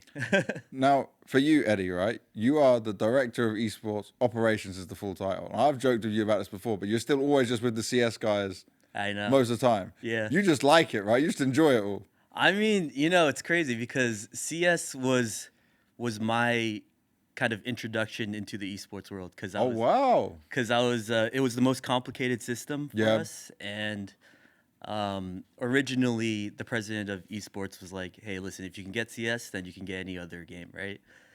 Nice, nice. So originally I joined the team, I think that was like the end of 2019. I was working at FaZe previously, but this was my first time intimately with the team. Yeah. And I just, you know, I played CS when I was younger. You know, I understood what's happening, what's going on in the game. I knew the guys just for speaking to them online. And it was a game that, like, I had a lot of love for before getting into, like, this role. And after spending time with the team, you know, getting to learn about them individually, connecting, I just couldn't leave. You know, I don't think the players wanted me to leave either. But I'll say that, right? Like, there's many managers or people in these operations, but like Eddie, from content, you've been hosting content on the FaZe channel, from being with the players and them enjoying it all. Like, they actually do love you and respect you, but you also have just like, you get on with them, right? From being in the gym with them, from the time you spend with them. It's a different relationship than what most people in your position normally have with a team. yeah, for sure. I mean, I think it has to do with kind of my inexperience with players in general to begin with, because coming from outside, I would see these guys more as individuals that have a very different type of lifestyle than anyone else, you know? Okay. You know, and like in this world, it's hard to have long-lasting friends. It's hard to have like people to kind of show you the norm in life, you know? And I try to, you know, put in as much of a normal lifestyle for these guys as I can. Yeah. As, you know, as weird as that might sound. I have a question about, because you know these guys so intimately. I mean, we regard Kerrigan as one of the greatest in-game leaders ever. What about his just as a captain, you know, outside the server? What kind of qualities does he exude when you get to work with him so close every single day? Yeah, it's interesting because I think it reflects a lot in his normal life, like how he is on the server. He's extremely organized. He's very intelligent. I think he's a great leader because he's a good leader in the server and outside the server. Yeah. He's always trying to hold everyone in the highest regard, including himself. And he doesn't really make excuses. Like he very much owns everything, like any mistake or everything he says. Like he'll live up to it. He like kind of takes it all in. And I feel like that is really important in someone who can recognize kind of yourself and be able to put that into your other players and expect the best out of them as well. So Kerrigan is he's an interesting character, but he's definitely it makes sense that he makes such a great leader. Considering that, like, obviously you've had a little bit of a rough patch in FaZe right now. Has that put more strain on Kerrigan, or is this like a moment where he kind of blossoms out and you see those aspects even more? Yeah, I mean, I think it's a tough time for everyone because they all expect more from themselves. It's definitely puts a lot more pressure in him. I mean, he's always working so hard, and I think recently he's trying to get everyone else to contribute more during these types of situations. So it's good to have a leader who knows that you need help when it's needed. Yeah, very Not to important. take everything on your own. So Does it feel like there's an absence with Rain's just lack of presence now? I mean, there's always going to have that feeling of an absence without Rain there, just because he's been on the team since the beginning of CS for FaZe Clan. But it's tough to say because Rain not being there is definitely a personality that is missing, but I feel like the dynamic hasn't changed that much. That's good. Which is good. I mean, not to discount, Rain's value in a team, but in terms of business as usual and staying professional, staying focused, I feel like it hasn't changed a lot. Everyone still has the same drive to win. But yeah, I mean, Rain is definitely a unique person. He's definitely someone special. Yeah. And not having him on the team is noticeable, but also I think that everyone else is developed enough where it doesn't feel like something's missing. That's good. That's good. How about the integration of Jacob? Like, I feel like it's tough to break into the band of brothers that FaZe is. Like, everybody's just so closely knit. So what would you say upon his just getting to know everybody, and how is he fitting, like, culture-wise to the team? Well, Eddie broke him in anyway, because I remember, like, the first thing was that when we were talking, you were like, okay, he's going to go do his interview with you. We're going to put him through this. Like, you were pushing him to try and get further, right, and get into it all. I put him in some uncomfortable positions, which can be tough, but it's honestly good to get it out of the way. Yeah.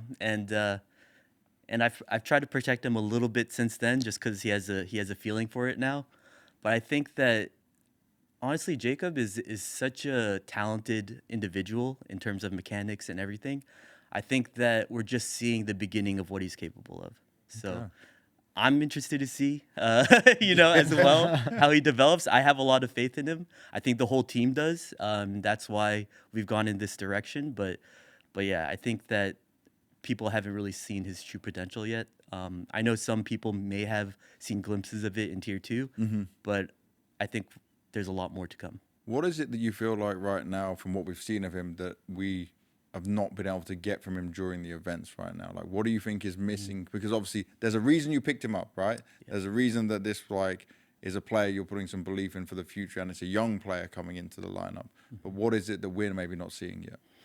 Yeah, I mean, so it's funny because during practices, he's like insane. Maybe it could be nerves. Maybe during, LAN experiences, the sound quality, or like, it's not ideal. It's a lot different than having like a setup at home where you're comfortable.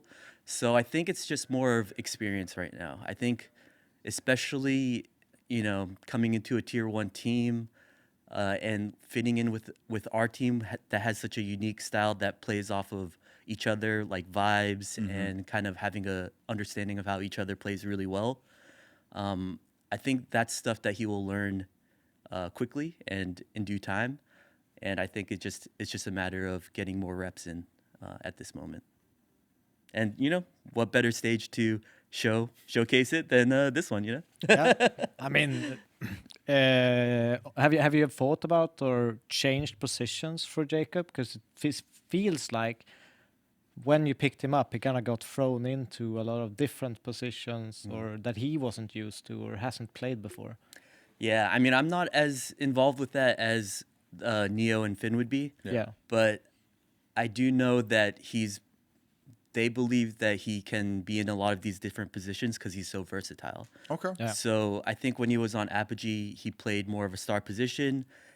When you play such, important positions, you feel that he can be comfortable as an anchor or, in other star positions. So maybe hybrid, but I think they're just trying to feel out where he's most comfortable right now. Okay. How about Twist's reintegration? Because you were with him back when you guys were winning everything. And then, he's gone, obviously. He's coming back. Probably has some renewed experience when he was on Liquid. He went through the IGL saga. He went through a lot of different stuff with them. What do you feel like, have you noticed about his growth in particular from who he was before when you worked with him to now? Yeah, it's crazy how much can change in such a small amount of time, because Twist, he grew up insanely quickly.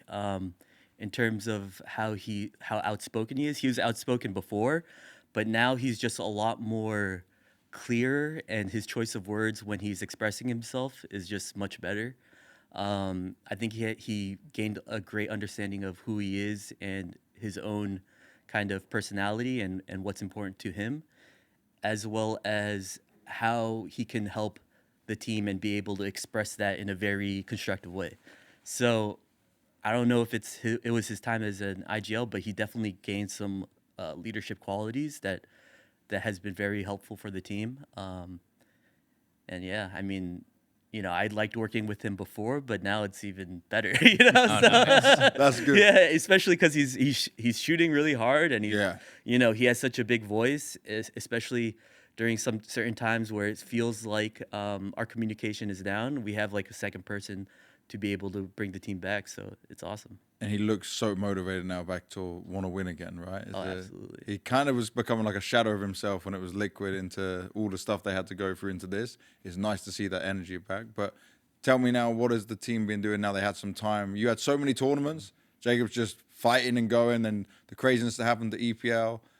Where are we at now, like coming into the major? How much time practice did you guys have? Did you even do a boot camp? Yeah, we boot camp before this. Okay. Yeah, and you don't boot camp so often, so this is good. Yeah, normally we just boot camp before majors, but you know, honestly, I don't really consider EPL and CAC EPL and CAC. I feel like and Chengdu really like it was tough because of all the changes that happened during that time, and then going straight to CAC from EPL, you know, like directly after our third match or our match against Mouse, and then having to deal with like the jet lag and everything.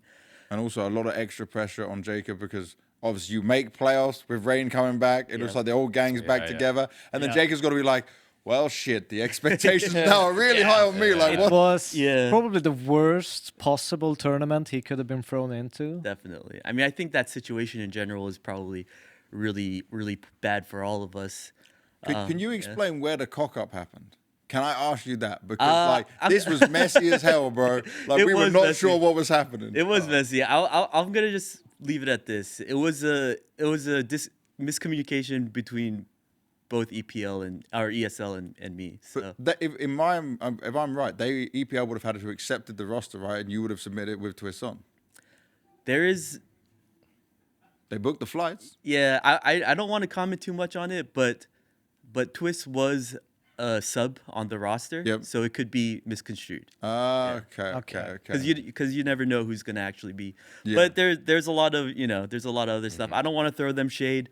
I'm happy to take the shade. You know, it was a mistake on both ends. I think at the end of the day. Okay. And it was a rough, wild ride to go through. Yeah. But a boot camp is positive before the major. These guys were saying like it could be positive that you start from stage one to build some momentum into it all. Would you agree with that? Is that how it's feeling? I honestly think that this is a blessing in disguise because, you know, you guys said the right things. Like, our team gains momentum as the tournament goes on. And it's normally a struggle at the beginning of majors, even though you'll come into the major, FaZe are favorites, and then we see you guys, they're 0-2, and they're having to fight back, or they're 1-1, and like then they slowly come through it. But exactly. I mean, I think if we gain momentum and we gain some good energy in this first stage, we'll just build on it, and that's kind of like the history of this team. So, just hoping to make it through the next stage and see how it goes. Perfect. One game at a time, One game at a time. That's the way to play Classic. it. Eddie, I'm going to leave you with any final words you want to say. Thank you very much for joining us. I appreciate you for also waiting because I'm terrible at podcast time. Everyone can just blame me for the time and trying to manage this. I could just talk for hours. We've tried to do short ones, but it still ends up 3 hours. It's never short in our book. It's never short. So anything you want to say to all the FaZe fans out there, all the Counter-Strike fans out there still loving you guys? Yeah. To all the Counter-Strike fans, thank you for supporting this game. Thank you for supporting all the teams. It's like, honestly, it's the best game ever. So continue supporting it, continue enjoying. To all the FaZe fans, thank you for supporting us as always. We hope to make you proud and, hope just keep watching us and see what happens. FaZe up. Right. FaZe up, baby. Thank you very much. Thank you so appreciate much. you, man. Thank you. Thank you, guys. Much love. Thanks Much for having love. me on the podcast. No, always, mate. It's a pleasure to have you whenever we can, Eddie. And Maui, it's your last final thoughts as well to get you out of here.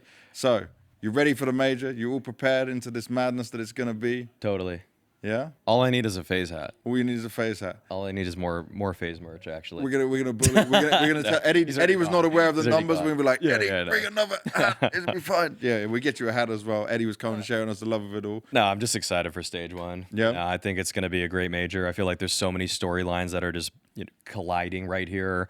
I feel like once we get deeper into it, stage 3 and everything, there's so many teams that are in the running. And I'm sure, like every major, there's going to be some underdog runs that really capture our attention. So I'm really curious to see if any of the stage 1 teams can actually make it to the playoffs this time, because I don't think that happened at Austin. There were a couple close ones, but we didn't quite see it happen. The near misses. I mean, it could be a legacy now. Yeah, that's what I'm thinking. I'm thinking it's possible here. Yeah. We got FaZe and Legacy in this stage, so I just think anything can really happen here in Budapest. So I'm super excited for it all. Awesome, man. Thank you very much for joining us. I appreciate it. We'll see you tomorrow so as much. well. Peace. Peace.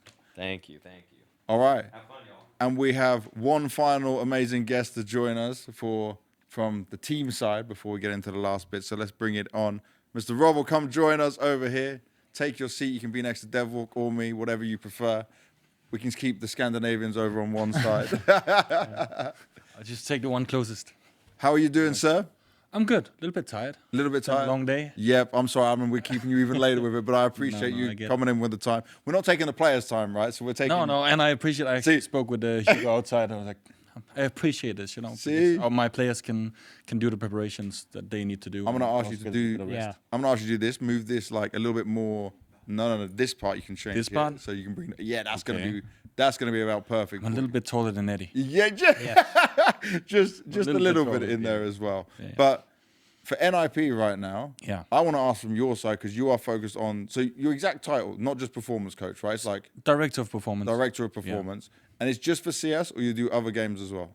I mean, I'm involved in all the games we have in Europe. Oh, wow. But the main focus is, of course, Counter-Strike. I mean, CS, the big one. Yeah. NIP is a Counter-Strike organization Yeah. to the bone. So I want to ask you this, kind of similar Yeah. to what we had with Samuelson, is just...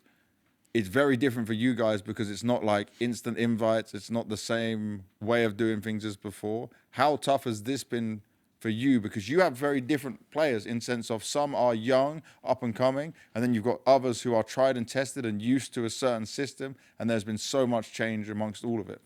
yeah.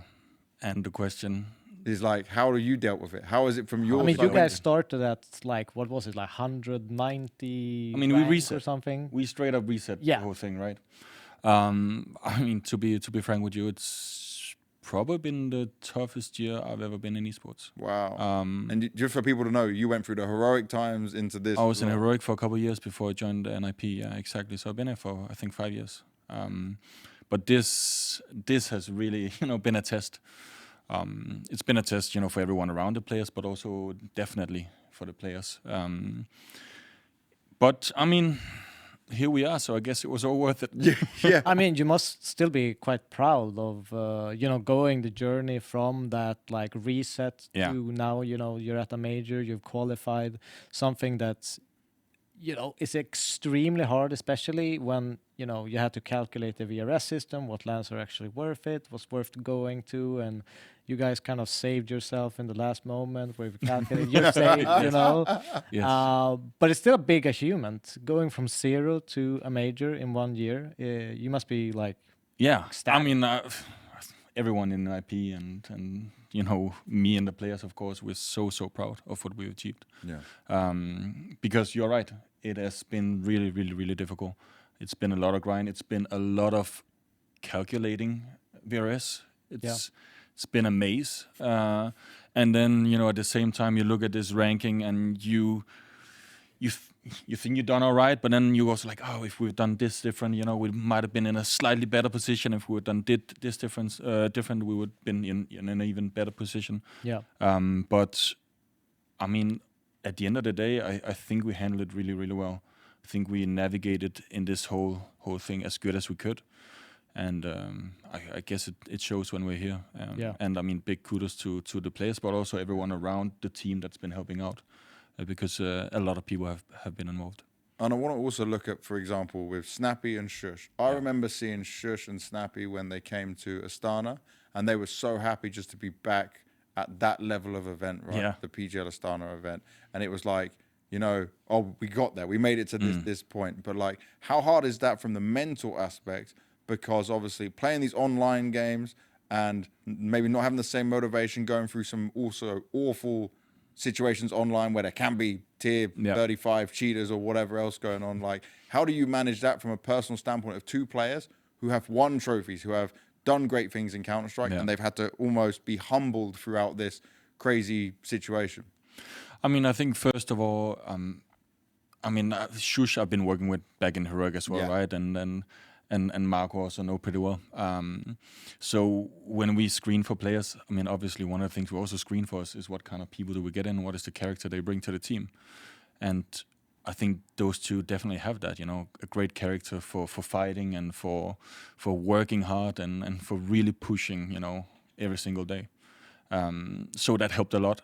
Yeah. But I mean, for sure, when you sit and you look at the forums and you read the news and whatever, and everyone will say that, NiP is crazy, they are resetting and they'll go from 0 and they want to qualify, like it's not possible. Looking back, do I think it was crazy? Yeah, absolutely. But I guess at some point that doubt maybe gets to you a little bit. Yeah. And I think Astana came at the absolutely right time. Yeah. And then I think, I mean, if you look at the season, right, because it's been up and down, right? Yeah. I think we have performed at the tournaments where we really needed to perform. I think StarLadder in Budapest last time is probably the clearest example of that, because for us that was the armor, and we needed to do a result like we did. And I think that, you know, I mean, it creates men. I mean, it does. Because then you go to Bucharest, right, and you drop out of that land super quick, and you have to go home. You have to get back on the horse. You have to continue to work, because it doesn't change. I mean, we win or we lose, we have to go home. We have to continue to grind. We have to get better. And this like recent period has been even more chaotic for you guys. You obviously had Exist and Snappy both became fathers. Yeah. In a short period of time, where I mean, I even NIP family. Yeah, and I was talking to Exist. You obviously, he was packing for some time instead of Snappy to give him free time, and then, you know, Richard was away for a bit. How is this chaos kind of? You know, how have you found time to get the team together, get practice, get you know, everything working for a major? Yeah, I mean, I think at times like that you have a choice to, you know, look at it and say, okay, this is so bad, like we can't use this, or you get a chance to look at it in a different way and say, okay, if we can't do what we would usually do, then what can we do that would put us in a position where we can actually gain something? And that's what we try to do, really putting a focus on what is in our control instead of what is not, because obviously it's not in our control that they're becoming parents, fathers. And I mean, I think it should also be said that we live and breathe Counter-Strike, and it's so important to all of us. But I mean, it's there's family, right? other things. There is just sometimes there's other things that is also really, really important. So it was never a question or like, can we manage that? It's like, how are we gonna do it? And I think there was some learnings from it. And I mean, there's no hiding that, of course, it didn't put us in a good spot for Bucharest. Yeah, it didn't. Because you didn't know what was going on. Then you did play with Snappy. I mean, going into the tournament, we're practicing without Snappy, right? And at the tournament, we're playing without Exist behind the boys. And I think Spray XD, our assistant coach, did a great job. I think he stepped up in that tournament. Yeah, exactly. And he got better every single day. But it's just not the same when you have a team that, you know, and a coach that you're used to. Yeah. And been grinding the whole year. And I also want to just talk about Wrinkle, because I'm a big fan of him and what he can do. But it is the struggling situation for him at the moment. Where do you think he is maybe not finding his form, not finding his impact like he used to? Is it something on mental side for him? Is it confidence issue? Because when he's on, dude, he's like, I thought there was at one point I said, there's no way NIP is going to be able to keep him for a long time if he keeps playing like this. Someone's just going to come and offering you guys a ton of money for him. But like, it seems since the changes, since so much has been going on, that he's not been as consistent as he was in the past. I mean, when you do changes to a team, I mean, even though you change one person, it's not the old team plus that new person. It's a new team. Completely different balance. It's a different balance, like the relationship between players, all that, you know, factors in.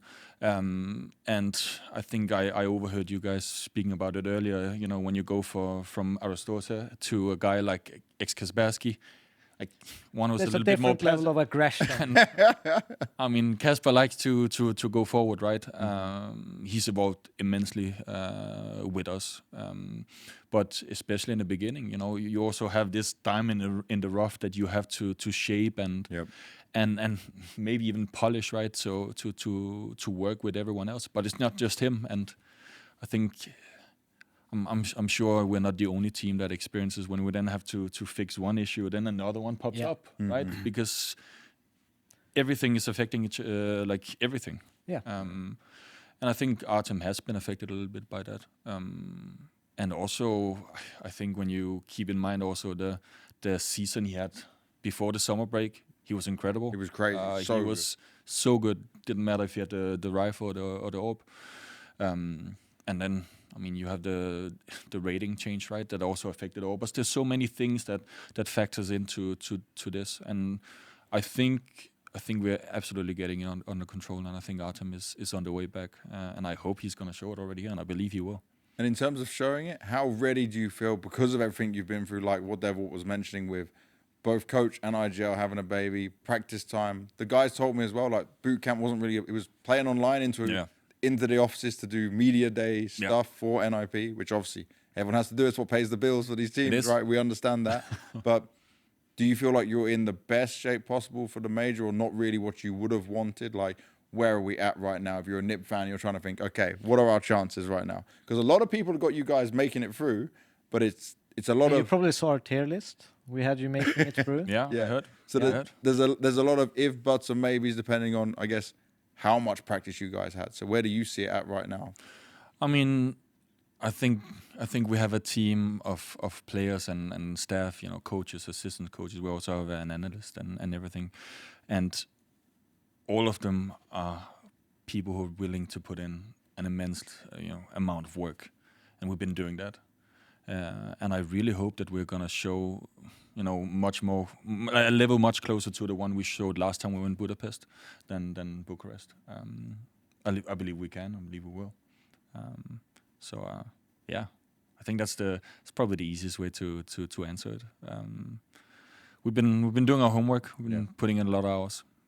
And I think we've been taking every single stone. I mean, you guys also know Snappy from a long time, right? Yeah. And Marco is really, really good at turning over every single stone and looking at what can we do and trying to help everyone push in every single area. And of course, when you have a coach that is so experienced as Exist is, and a team around the team and players who are willing to listen to that, I think you have a really good combination. So I hope we can do some damage here, and I believe we can. Nice. Any final questions from you, from Devil? I think it's pretty much it for me. I think we got everything, I had in mind. Yeah. I think obviously the biggest one was the time frame and everything. But I hope you make it through. I think you're a good team, and also you were on the verge of almost getting yourself into that tier 1 space at one point. This and could then, be the one. slow down a little bit, but I'm hoping to see that NIP back. I mean, I think we've showed that when it matters, we've been performing, right? Yeah. We've been doing that throughout the season when we needed to. Didn't matter what kind of tournament it was, we actually did it. So, and that put us in this position, and NIP is back at the major, and I think that on its own should be celebrated. That is a great first step. Yeah. And now it's just onwards. Well, hopefully it's not the last celebration you do at this major. Let's see it long continue. But anything you want to say as well, NIP fans, you can use that camera over there directly to address them. Last words. Just thank you for following this journey we've been on, because it's been a roller coaster for us, and I can only imagine what a roller coaster it's been for you as well. So I know the boys appreciate the support, and everyone else in the org does as well. Perfect, man. Thank you. Thank you for joining us. You. Thank you for your time. Good luck. Much love, man. Thank you, guys. I appreciate you. Have Get a great some rest. of the We'll podcast. see you tomorrow. Yes, absolutely. See you tomorrow. And from there, so obviously we've been blessed with guests, right? Yes. But I will say this. We have to save the best till last. We had to bring in the most energetic, the most hype, the most crazy duo we could have in Counter-Strike. You can't help but love them. Hugo and Harry! Where you at, boys? Woo! Oh, We haven't thank you. we haven't got the crowd in here quite yet. No, How I you hear doing, him. man? I hear No, him. we're working Oh, on it. How we doing, fellas? I'm good, man. Hey, man. Your trim looks fresh. Oh, it is fresh. It's just from today. Oh, you went today somewhere? Yeah. I went for this specifically. I Oh. wanted to look good. I wanted to look good. Not Hugo- for the Hugo major didn't give us the itself, same but just for response. this. Oh, well, you know. You got me in my natural He's got the self, same James. hair as always. See me tomorrow. Dude, that's what I love about Hugo. He always has the same hair. Consistent. Yeah, you know what you're gonna get. Like he's never gonna rock You up. can, He's you can never find gonna him in rock a up on store people. when you're looking Exactly, from bro. the back head. And Yeah. Dude, the other thing that makes me laugh with podcasts, Yeah. I was just listening and I've been watching while we were Yeah, I'm waiting. sorry for keeping you waiting. I'm No, terrible no, at you're good, timekeeping. man. I will make this extended for our future. Yeah. Because I'm massively in control. I'm getting messages from StarLadder stuff like, time, bro. Wrap it up, time. wrap it Yeah, up, bro. wrap I'm it up. getting all Dude, the hand signs. Thing that makes me laugh is like the podcast voice that just creeps in. You know, like everyone ends up speaking and like like you just had the Nick guy on. Yeah, man. You know, we're trying to build back. The team's getting there. Like it's that soft spoken. Yeah. I'm not You're going to not do gonna any do of that, that. I'm Harry? sorry. I'm You like, don't have that voice, These mics bro. need to come down. I'm like really quite loud. Adjust and the levels. Too much. But Harry anyway, said he was going to bring like some chaotic energy. yeah, that's what I'm good at. I have a little game on my phone. If I get bored, I could just. Wait, why are you playing a game? You I get don't bored, know, bro. man. Have you ever played Super Auto Pets? It's pretty Yes. good. Yeah, you play it? Okay, there we it's go. great. He's actually in with the Yeah. brain rot with me. It Let's is go. good. This- James, this- I think you would like it. It's going to be a one-on-one conversation. Yeah, mate. We'll leave you DJs over here with this mental game, and we will have Counter-Strike conversations. But Favorite animal? That's a better I game. don't know. There's a new meta right now. Sorry, we're in a whole separate discussion. by the way, I want to bring something up, right? And you guys might hate me for this, but No, it's fair. I can take this L any day of the week. For the viewers who may not know, you guys are both pretty fucking sick at playing Counter-Strike. Oh, Oh, well, You guys- actually, that's actually a nice. That's Like, a I don't know nice if you, I direct. don't know Went if a you way guys. better way than I Yeah, thought but it was I don't gonna. know if you guys hide on Face It or anything like that. I do. Harry, I bring your- always hide. bring your mic like this and more to you when you're gonna. Yeah, More just- to no, me. This like. You Brendan's can thing move this way. part Yeah. over. Wait, Like, oh my God, that's There the you go. future. The future There is we go. now. But you guys are damn good at playing CS right now. We play a little. You play a little. Play a little. Dude, I always. What's fake your it. elo right now?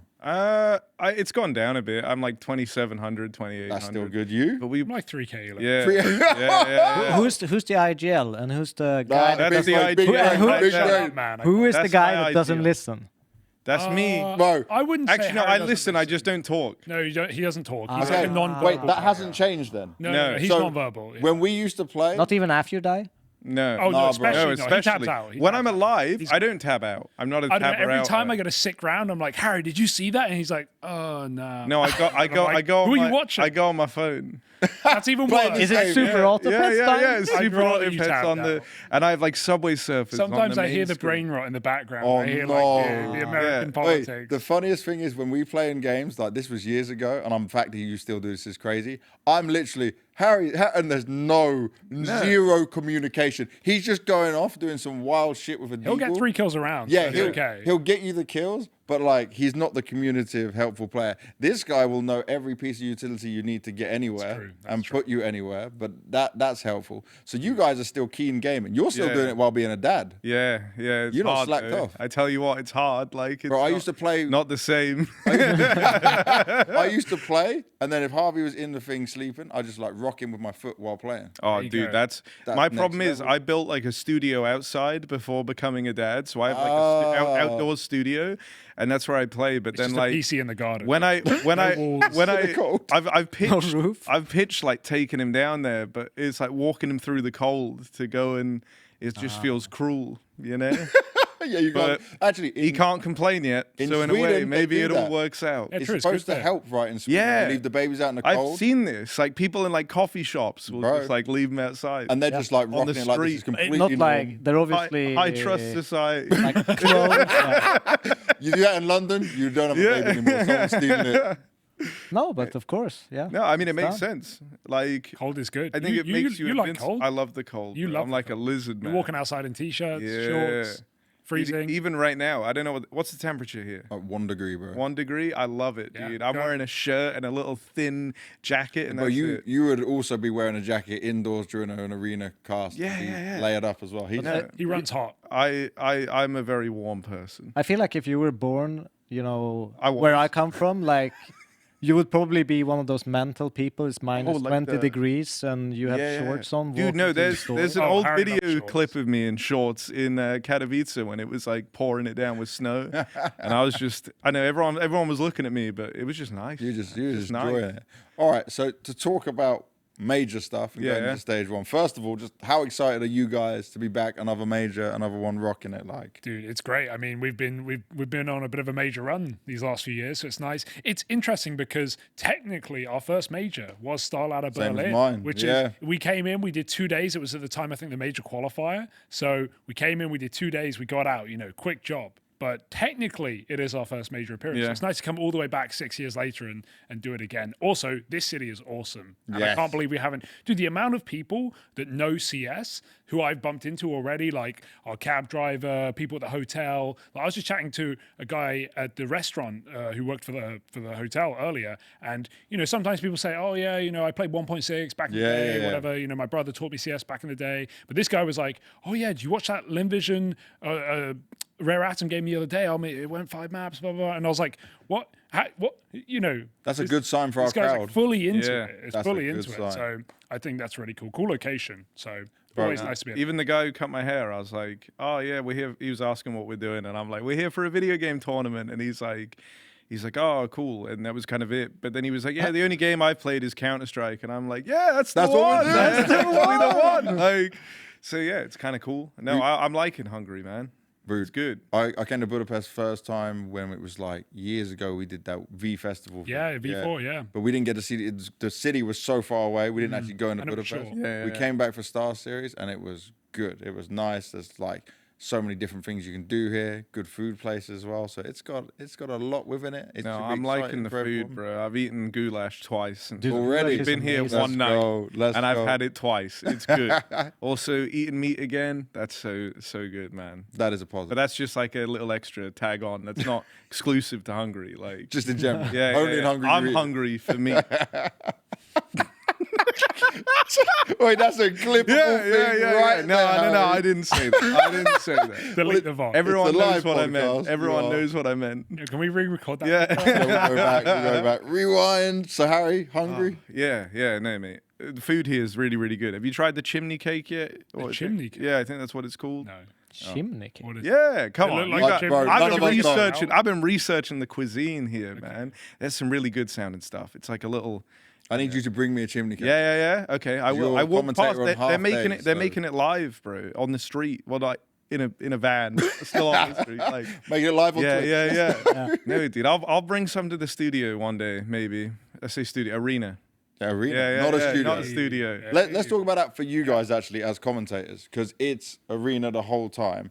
Does that just give you better vibes, or does that mean you now have to control the energy a little bit more to get yourselves ready to go? Because like it's a ramp up, right?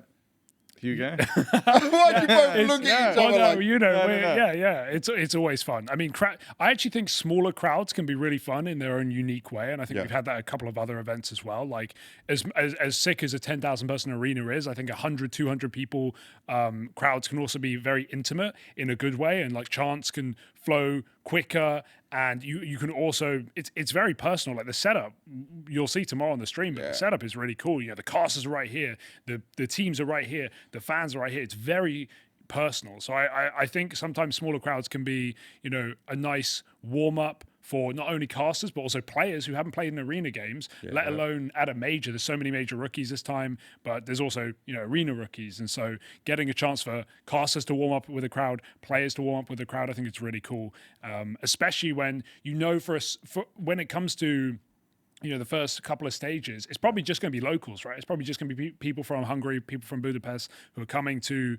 the first couple of stages. It's when you hit the arena that you're going to have, people flying in. It's a major, it's the playoffs. It's where, like all the groups of lads fly in with their mates and have a big one in Budapest. So I think, smaller crowds are cool. We just came from Chengdu a few weeks ago as well, and that was a bit bigger. There was like 1,000 person for the group stage, but similar vibe. You can definitely feel the difference between a group stage or an early stage of an event with a crowd and then the playoffs. So it's a nice ramp. Also, up, just nice to weed out the people who can't play in front of crowds. You know, like you do it like because no one wants The to team them. onliners gone exactly, straight away. right? Like that's justice in a way. Like you don't want to making it to the arena and then you find out they can't play in front of a crowd. That sucks. Yeah, It's you know? actually, That's horrible for them. It is a safety net for having the greatest playoff game. Yeah. It's 100%. LAN plus. That's Yeah. LAN plus. It's not We studio. had it in Shanghai. Yeah, true. Yeah. No, I mean, and I think it's worked whenever it's been done. Like you just end up with the teams that can hack it in the playoffs at the end. I think that's cool, and I also think it's like a really unique, almost like a boot camp for, like Hugo was saying, like the players that aren't used to playing in front of a crowd. Like to get that experience is actually sick, man. I assume at least, like I'm talking like I know anything, but I don't know, Harry, you've played a show match or two in your time. I have, Terrifying. and largely did great in them. Apart see? from in Melbourne, but we don't talk about Melbourne, Hugo. You know that. I had a great game. The crowd Yeah. is in Melbourne are pretty great. Yeah. They didn't like us. Yeah, they didn't like They us. didn't like the like us. Brits. We played You for are Team British. UK. Yeah. We were playing against the Australians. Okay. Yeah. Fair enough. Makes Yeah. sense. Yeah. Yeah, you got no chance Took there the L to on be that feeling one, that's loved for by it sure. all. So for you guys, I want to look at now. I'm going to start with you, Harry. Mm-hmm. Favorites for this stage. Okay. Who are you looking at as like the ones you're saying? Okay, these are going to give me some good games. So I was just speaking to Aaron Ward, or Azza, as Yes. everyone would know him. you play CS no, with him like- Yeah. sometimes, or just JK? I play CS with him. I don't want to brag, but But yeah, no, you, I on this play- podcast, you brag, yeah, baby. I play CS with Aaron sometimes. Aaron, first name basis. Yeah, I got him on a first name basis. I don't want to say I've never seen him. I have seen him in person, but we've never, we became friends online. And then now I just spoke to him for like the first time in person. Is that first time? Not actually first time. Like I've said hello to him, but you know what I mean? It's Like, not the now, same- yeah, now not we're the same mates. thing. Like so that was cool. He seems like he's in good spirits. And I think FlyQuest will do well. Oh, you're Netic's with very DevWalk. confident. Yeah, Yes. Netic is very Team confident. FlyQuest. Yeah. They have a I'm- hard first matchup though, man. I don't. Yeah, but it can be a blessing to have the first game with the hardest Get out of the opponent. way. Yeah. Because you will, like the bracket, once you get to the best of threes, maybe you win the first best of one, you start. I think it's a blessing. It would Yeah, be yeah. very Most of the FlyQuest. times, if you looked at these Swiss systems, those who go 2-0 up Yeah. only get hard games afterwards. Yeah, And you yeah. get a little bit of a mellower like ramp up if you lose the first game. Yeah. It would be very FlyQuest to draw the hardest game at 2-2 and then lose. Yeah, That would be yeah. very- That Get it out of the way. No, you know? dude. So I think they're going to be good. I also think, Legacy are like in really good, solid form. They're like one of the teams that are supposed to go through Yeah, as well. 100%. So it's not really like a hot take, but I like the things they're doing. I like that they're trying to have a 7-map pool as well. I think that's strong and going to benefit them a lot in stage 1. I don't know if I have any like crazy one to throw at you. Like You got a it's dark it's horse? saying like a I think like Paravision could do well. Is that like I'm hyped to see Jame back again, Like I'm a Jame fan. Hugo, you've been trying to sell me on Paravision. I was waiting on Paravision last major, not that they made it, but because they were on. We're getting a repeat here. They were on like a 12-win streak online coming into the Austin MRQ. They have something ridiculous, like 80% win rate in Dude, like. they were playing crazy good. And then I was like all in Paravision. I'm like, James back at the major. He's going to do it. And then they played the MRQ and they went 0-3. And I was like, well, forget about it. Well, right now they're on a 10-win streak coming into stage 1. So, we've seen this one before. But I think they've made changes since that point. They've got a better formation. They've got some young players. They've got James with experience. You've got a major winner. You've got some hungry young players. I don't think it's even a hot take. I think a lot of people are kind of having high expectations, and the question is, will their style work against some more experienced teams? Because when you look at like their online games, they're not playing the best of the best, right? Yeah. They're getting some decent wins here and there, but Also to the point, like they actually have won a LAN with this core as well. Yeah. Even if it's a smaller LAN, just getting that first one over the line can have a huge impact on the young players to go into this with a lot more confidence instead of that like normal insecurity, staying back, afraid to make mistakes.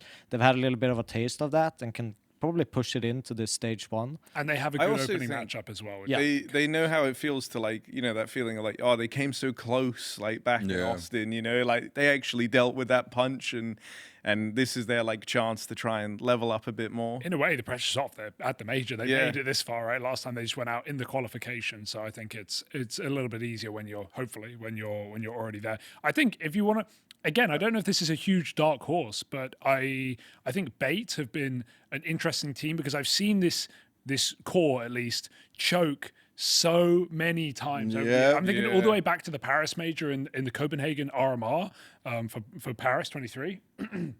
Where they choked 2-0, and I've seen them do that numerous times in really important games, make it to big tournaments, to just lose a qualifying game or lose a progressing game, and it hurts. But I've actually really liked watching them recently, and also they've made changes. Alex has been in-game leading. MPL's been still fragging. You know, he was the top player. He was an outstanding player while in-game leading. Now he's got that weight off his back. I think they're in a perfect position to definitely get to stage 2. I think if you're going to pick a crazy 3-0, that would be my crazy 3-0. Okay. I don't think they'll go 3-0, but I think they're a safe stage 2 bet. Yeah, I agree on that. Some of my like hot takes aren't till like the later stages, but I do have some. Like the wildest one is I actually think Astralis are going to do well at this major, crazy, which I do think is mate. If you told me like 2 years ago, I know, but no one misses 6 majors in a row. Hugo, right? Look, man, I don't know. I actually think in Chengdu they were really, really good. Like they were playing good. They were winning by committee. I think Huxi was like had some really solid reads of like his opponent, and like the mid round was all looking good. I was kind of sold on like the eye test of Astralis, so I actually think they're going to do well at this major, which is maybe insane. Like I probably will live to ever regret siding with them. DevWalk's got the hard counter for Huxi. Yeah, go on. What do you mean hard counter? How you did it on the B&E. Oh, yeah, but well, yeah, go on. This you got to tell him this. At the Paris Major. Yeah. I think it was a 1-1 game or 0-1. Yeah, it was 1-1 game. Yeah, 1-1 game against G2. I just personally think that playing a player like Huxi, he's going to do a lot of prep, right? So he's going to look at early patterns, etc., and then kind of just counter us. So essentially what we did in that team was, okay, Ancient, for example, we play it, we got to that map. I essentially just said, just do our normal pattern early, and then you reverse the call. So we would take mid, jump up the boxes, take Jaguar, and then just group A. We would never do that on any demo that we ever did. So they would essentially just go for B, and we had an easy time taking A. It would just be like a game of chaos where we just show a pattern of a round that we have, and then just switch it up.